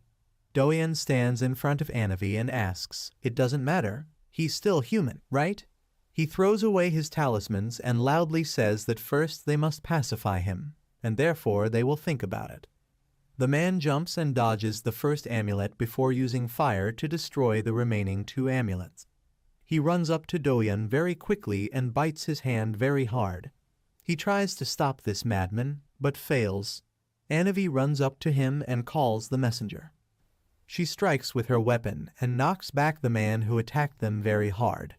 He lands on his feet and is stopped by the claws he has stuck into the floor. Anavi turns around and asks if he's okay. Doyan holds the wound on his hand and says he's fine. Gangram looks out the system window as she turns to the man and says that he was stronger than she thought. The madman opens his mouth wide and makes unintelligible sounds. He creates flames in his hands and launches fireballs at them. Anavi and Doyan swing their weapons and dispel this fire. She attacks but misses and asks how can a person have the Kai energy that ghosts have. The distraught man bounces off the wall and attacks Doyan, who stops him with his swords. He strains very hard to hold back this attack and asks if even Anavi is stronger than him. He continues to hold the man back as she runs towards them to attack them from behind. She strikes, but the madman very quickly jumps onto the wall and moves on. They both turn around with a worried look and call Gangram. At this time he is in such severe shock that he cannot move. The man is about to attack him while he is looking at the system window, which consisted of various unrelated symbols. He dives into the man's memories when he and his team came to this demon realm. They say that they must be the first to clear this place. They sit together and ask if they have anything left that they can eat. No, they have nothing left. What will they do? They run away from the monsters and loudly says that Hunzio has turned into a monster. After some time, when there were only 2 of them left, they sit on the stairs and say that this is the end. They are all dead. The man grabs the girl, who passes out, and tells her she needs to get herself together. He's sure of it, that they will soon come for them and save them. The girl refuses and says that she can't do this anymore. He couldn't understand the last words she said. Gangram shakes out the memory of Doyan calling his name and loudly asking what he is doing. He looks up and sees a man running to attack him. Doyan steps between them and pushes him aside while she glares at the man. He turns around and says loudly that he must get the sword with 7 branches. He had already been to the blacksmith. Gangram immediately takes out this sword and thinks that he is right. This has been improved. The system notifies that this sword has not yet been smelted. Dragon Destiny, primary rank, made from wood that was struck by lightning. Gangram points its sword at the man and the system notifies that it has strong yang energy and drives away evil. The man covers his head with his hand from the strong energy that comes from this sword. He runs away very quickly down the corridor and Gangram says that they should not follow him. He says with a worried look that it seems they should find out something about this man. Sometime later, when they left the 5th floor, Doyeon asks if it was because he was too close to the barrier. Anavi asks, that is, this happened to him because of his heavy karma. Gangram says that's mostly true. Doyeon says that now he understands why he is so strong and understands his reaction to the sword. Some studies say that performance can increase if you are close to the barrier. Anavi asks if they think it is possible to socialize him. Doyeon asks if she is offering to capture him alive. What if it interferes with them? She says that, however, such karma is not a reason to kill him. Gangram stops listening to them and wonders how much karma it takes to cross this barrier. He accumulated karma due to a penalty for his abilities. But in the original, it increased for crimes such as robbery, torture, murder, etc. The more serious the crime, the more karma. If what he saw was the past of that person, it turns out that he managed to live to this day because of the most terrible crime. How much karma does he have? And how much of it does he have? How close can he get to the barrier? Doyeon brought him out of his thoughts by grabbing him by the shoulder, and they both called his name. He gets angry and asks why he doesn't listen to what they say. Gangram says he's fine now. Doyeon leaves and says that then they should go back and finish what they started. Gangram stands still and asks what will happen to that person. He turns to him and says that he will not go to them if they have a sword with 7 branches. Gangram is very surprised and asks if he wants to leave it here. Maybe they can clean it up like they did with Gangchori. Anavi turns to him and says that she wanted to ask the team leader to help with this once they are done with the cleanup. Gangram says that if they take their time with this, he doesn't have time to finish because an irritated Doyeon says that he is too strong. Besides, what choice do they have? Does he want 3 to die while saving 1? Gangram asks what if he has an idea. They were surprised by this and looked at him silently. He clenches his fist in front of him and says with a determined look that they can do this. Sometime later, Doyeon is gluing talismans on the 5th floor and thinks that he doesn't like this state of affairs. He remembers what happened and thinks that both times, both then and now, ended with them doing what Gangram wanted. Why does it happen that the option he proposes always turns out to be the best? Doyeon pressed his head against the wall and thinks that this is not the case. How can he blame him if he still has a long way to go to reach his abilities? Gangram approaches him and tells his brother that Anavi says everything is ready. Doyeon says he's done here too. Gangram says with a small smile that they should lure them out. Doyeon calls his name and asks if he really thinks this is enough. If his charms are not enough to catch him, then the plan will immediately fail. Does he believe in him that much? Gangram stands still and is silent for several seconds. He goes further and says that these are his talismans, so he believes in him. Doyeon is surprised by what he said and his hand slowly slides down the wall. He clenches his hand into a fist and thinks with a serious face, did he really say that? He hangs his head and says that he has become a better person since their last meeting. He thinks that at this time many believe in the importance of the connection between man and God, so it is natural that a strong being wants to take possession of him. Although, to be honest, this somehow doesn't really calm him down. He quietly says that he hates him. Sometime later, Gangram slowly walks along the 5th floor, where many skeletons are scattered. A madman comes out to him on all fours, making incomprehensible sounds. He calmly stops in front of him and says that he doesn't need to be so careful. He shows his empty hands and says that he did not bring this sword. The man looks at him and his eyes begin to glow brightly. He attacks him and is about to bite his leg, but Gangram predicted this and jumped aside. The man throws a blow with his hand, but misses and is surprised that it has disappeared. He immediately starts looking around the room to find it. Gangram went behind him and, while invisible, takes out his sword, which emits bright energy. He becomes visible and is about to attack with his sword, but the man notices him immediately. Gangram strikes several times with his sword, but the men manage to escape from him. He continues to run and watches his opponent who is chasing him.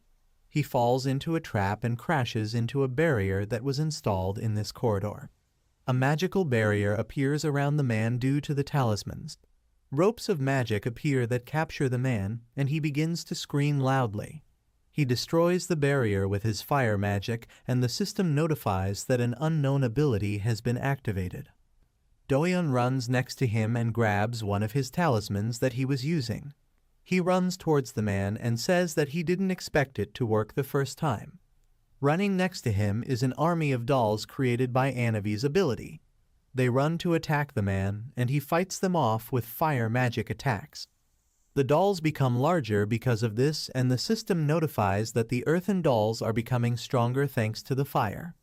The man looks with a worried look at these huge dolls that stand in front of him. He continues to use his magic to attack it, and does not notice the chains of fire that wrap around him. Doyeon uses his magic and says loudly that it won't help him.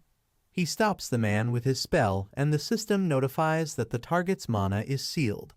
Unknown ability has been disabled.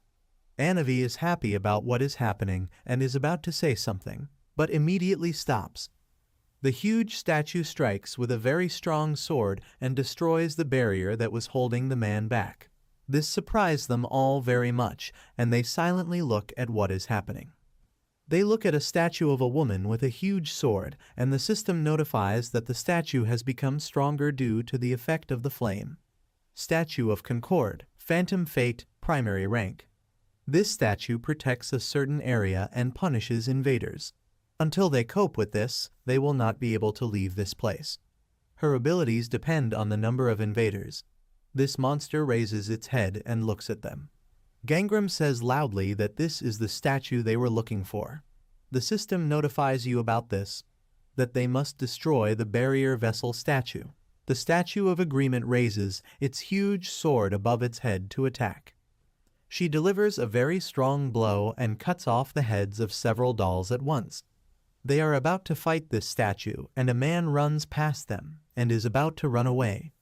Doyeon notices this and loudly says that they have to catch him so he doesn't escape. Gangram gets in his way and stabs his sword into the floor to stop him. Anavi creates a thick wall in front of the statue and loudly says that it will delay the boss. This monster immediately swings his sword in front of this wall. It destroys the top of the wall, but Anavi does her best to maintain the spell. The man at this moment attacks Doyeon, and he blocks these attacks. Gangram looks at what is happening and quietly says that this is not true. He thinks he shouldn't be here. He runs next to Anavi, touches her shoulder, and says that he will take care of the boss. He jumps over the wall she created and loudly says that he will try to get her out of here. She must take care of the survivors first. Anavi takes out several stone squares, turns around and says that she understands him. The system notifies that it is using the doll control skill. She creates many dolls and says loudly that they must grab him. Those who were small before must increase in size. The many dolls she created capture the man and prevent him from escaping. The amulets that were attached to several dolls are activated, and a barrier is again created around the man. Doyeon uses the binding ability and controls large amounts of energy. The dolls move away from this man and the barrier around him changes. Next to the bound man, two walls of energy appear and join around his neck. Doyeon attaches the talisman to the man's forehead, and the system notifies that the bound target has fallen asleep. He immediately turns around and loudly says that they are done here. Now they need to quickly go after Gangram. The wall she created is destroyed, and Anavi agrees with him. They run some distance along the corridor, and Doyeon stops with a shocked expression on his face. They see a very strong flame in this corridor, and they loudly call his name. He is about to use the talismans, but stops when he notices something. Anavi quickly runs towards him and loudly asks if he is okay. She is about to say that they will help him, but she also notices something and stops. Gangram stands on the Statue of Agreement with a crazed expression and swings his sword. He delivers a very strong blow, and the system notifies about it. That he destroyed the Statue of Consent. He receives an additional reward for defeating an opponent of a higher class than him. Gangram, with a very stern expression on his face, raises his head and looks at the people in front of him. Do-yeon panics very much about this, and his hands shake very much due to horror. The system notifies you that the combat instinct ability is disabled. Anavi runs to Gangram, calls his name, and asks if he is okay. He wipes his face, agrees, and asks what happened to the survivors. She says with a happy face that they have collected them all. The system notifies that the barrier of the demon dungeon is being destroyed. They can now leave the dungeon. They notice a large portal that has appeared nearby, and Anavi says that, apparently, this is the exit.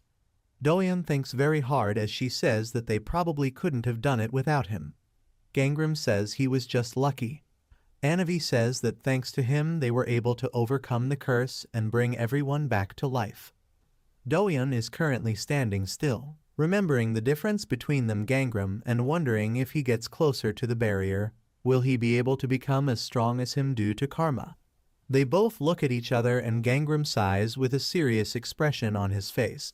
Some time later, they return to the madman and Linny uses the purification ability on him. System windows appear in front of Gangram, indicating that the target has crossed the barrier. The selected target cannot be cleared. He is very upset about this and clenches his teeth tightly. Anavi notices his reaction and asks if something is wrong. Gangram looks at this man and says that this man has already crossed the barrier. What they see now is as if it were just a vessel without a soul. He cannot return him to normal life. Do-yeon was very surprised by this and wondered if he had no soul. This person can't come back. He turns to the rest of the team and wonders, what if this is the price that must be paid for such karma? Then, what did Gangram lose? He sees his very sinister aura and imagines him with bandages around his neck and limbs with a crazed face. Gangram is actually standing with a calm expression on his face and notices something strange. He turns around and says that he will go with Linny to the 4th floor. Anavi turns sharply to him and says that he must wait. If he doesn't mind, then she can go. He doesn't look very good right now. Gangram says that's not true, he's fine. She says that she will bring the survivors here if he promises to get some rest. She takes Linny in her arms and says that, to be honest, she would be glad if he left first, but she can't cope without the killin'. She hopes that the messenger will take care of these two. Do-yeon silently looks at the madman, and Gangram tries to stop her. He lowers his head and thinks that being alone with him is uncomfortable. Moreover, because of it, he cannot think about the karma that he has accumulated.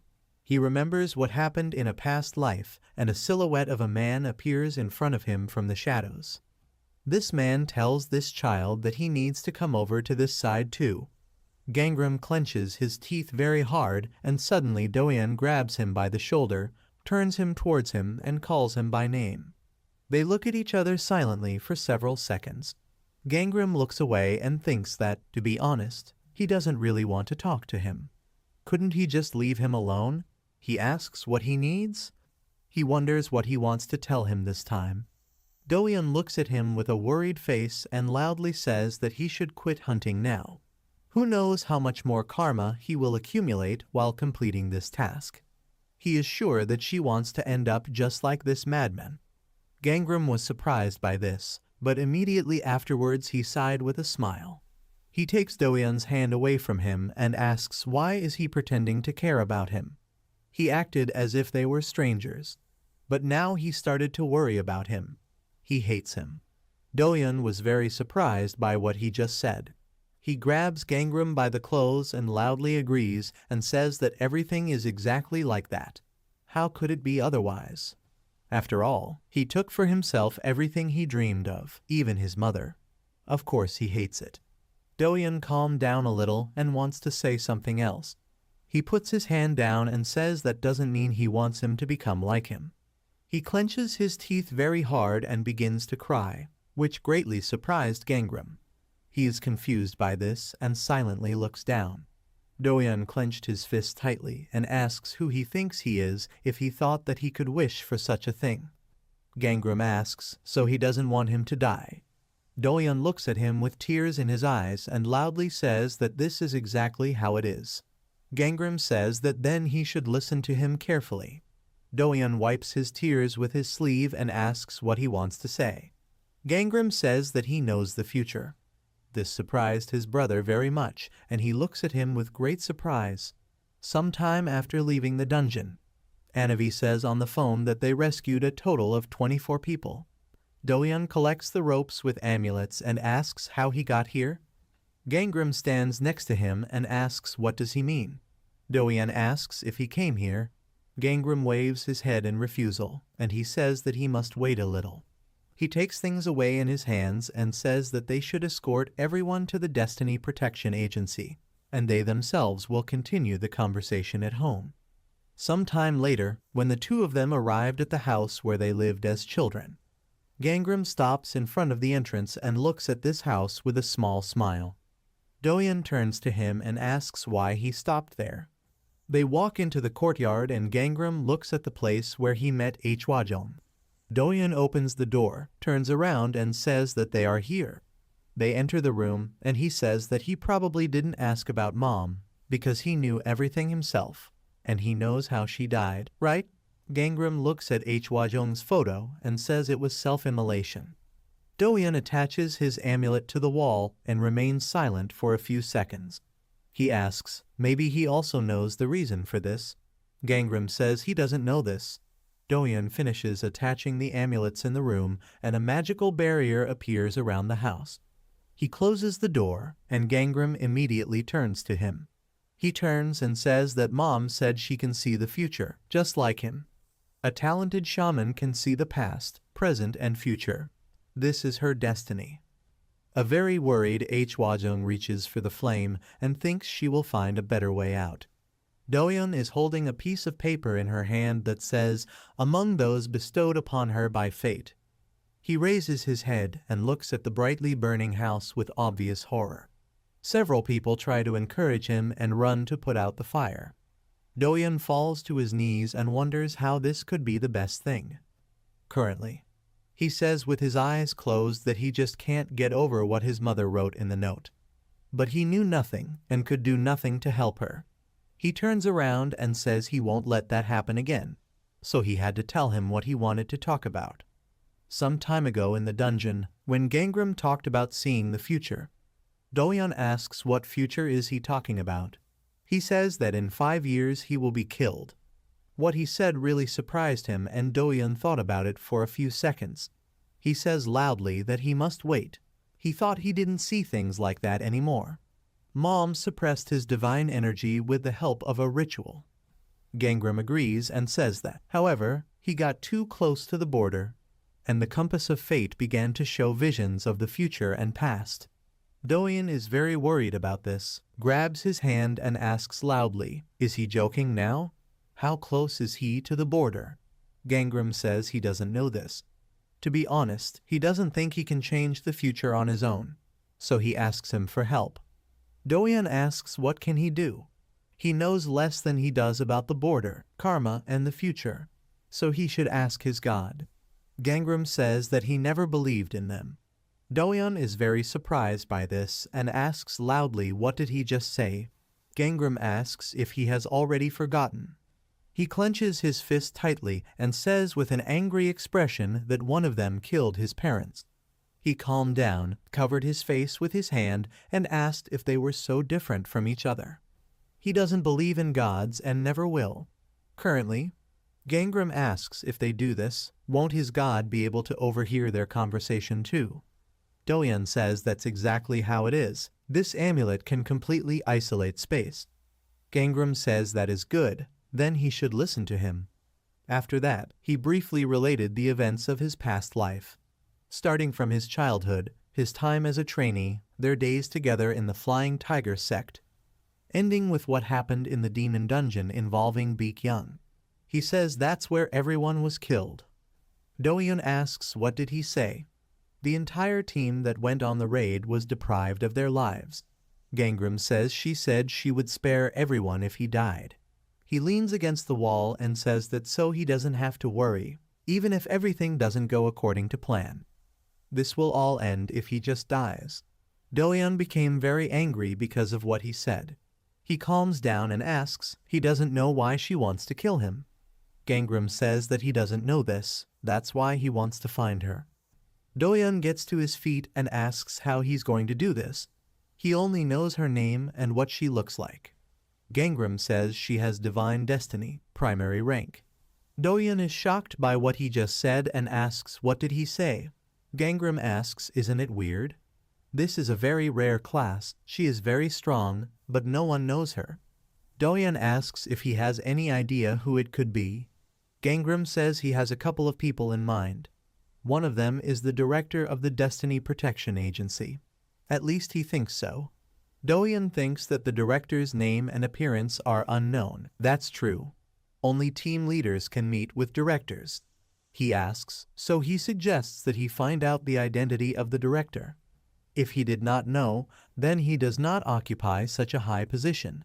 He does not have enough authority to find such information. Gangram looks at him for a few seconds and says nothing. He says that apparently he is right and he cannot do this. Since he can't, then he'll have to do it himself. Do-yeon gets really angry about this and asks what he's trying to achieve. Gangram looks at him with a small smile and asks if he's just scared. If that's not the case, then he can at least remember Baek-young's appearance. Do-yeon gets very angry about this and gives off a strong aura. He snatches the photo from Gangram's hands, who says that he printed her photo using a memory projector. Do-yeon says how insensitive he is. He agrees to this because he feels sorry for him. Gangram says he is grateful for the compliment. Do-yeon turns his attention to the photo he took and is surprised by what he sees. He raises his head and says that he has seen her before. Gangram is surprised by this and asks is it true? Does he know who it is? Do-yeon remembers the past and says that he doesn't know for sure, but she had some kind of strange aura. That's why he remembered meeting her. Gangram asks when was this and where? Did they meet at an agency? Do-yeon agrees and says he should wait. He looks at Hwa-jung's photo and tries to remember it. He says that he saw her near the house a few days before his mother passed away. Gangram turns around very sharply with a very worried expression on his face and thinks about something. Do-yeon clutches Baek-young's photo and says that to be honest, there were a lot of weird things about Mom's death. The same suicide note and the fact that she completely burned the house down. So maybe, Gangram doesn't listen to what he says and touches Hwa-jung's photo with trembling hands. He wonders with a shocked expression, maybe it was Baek-young who killed his teacher. His friends, family and parents, this woman who came for him took it all away from him.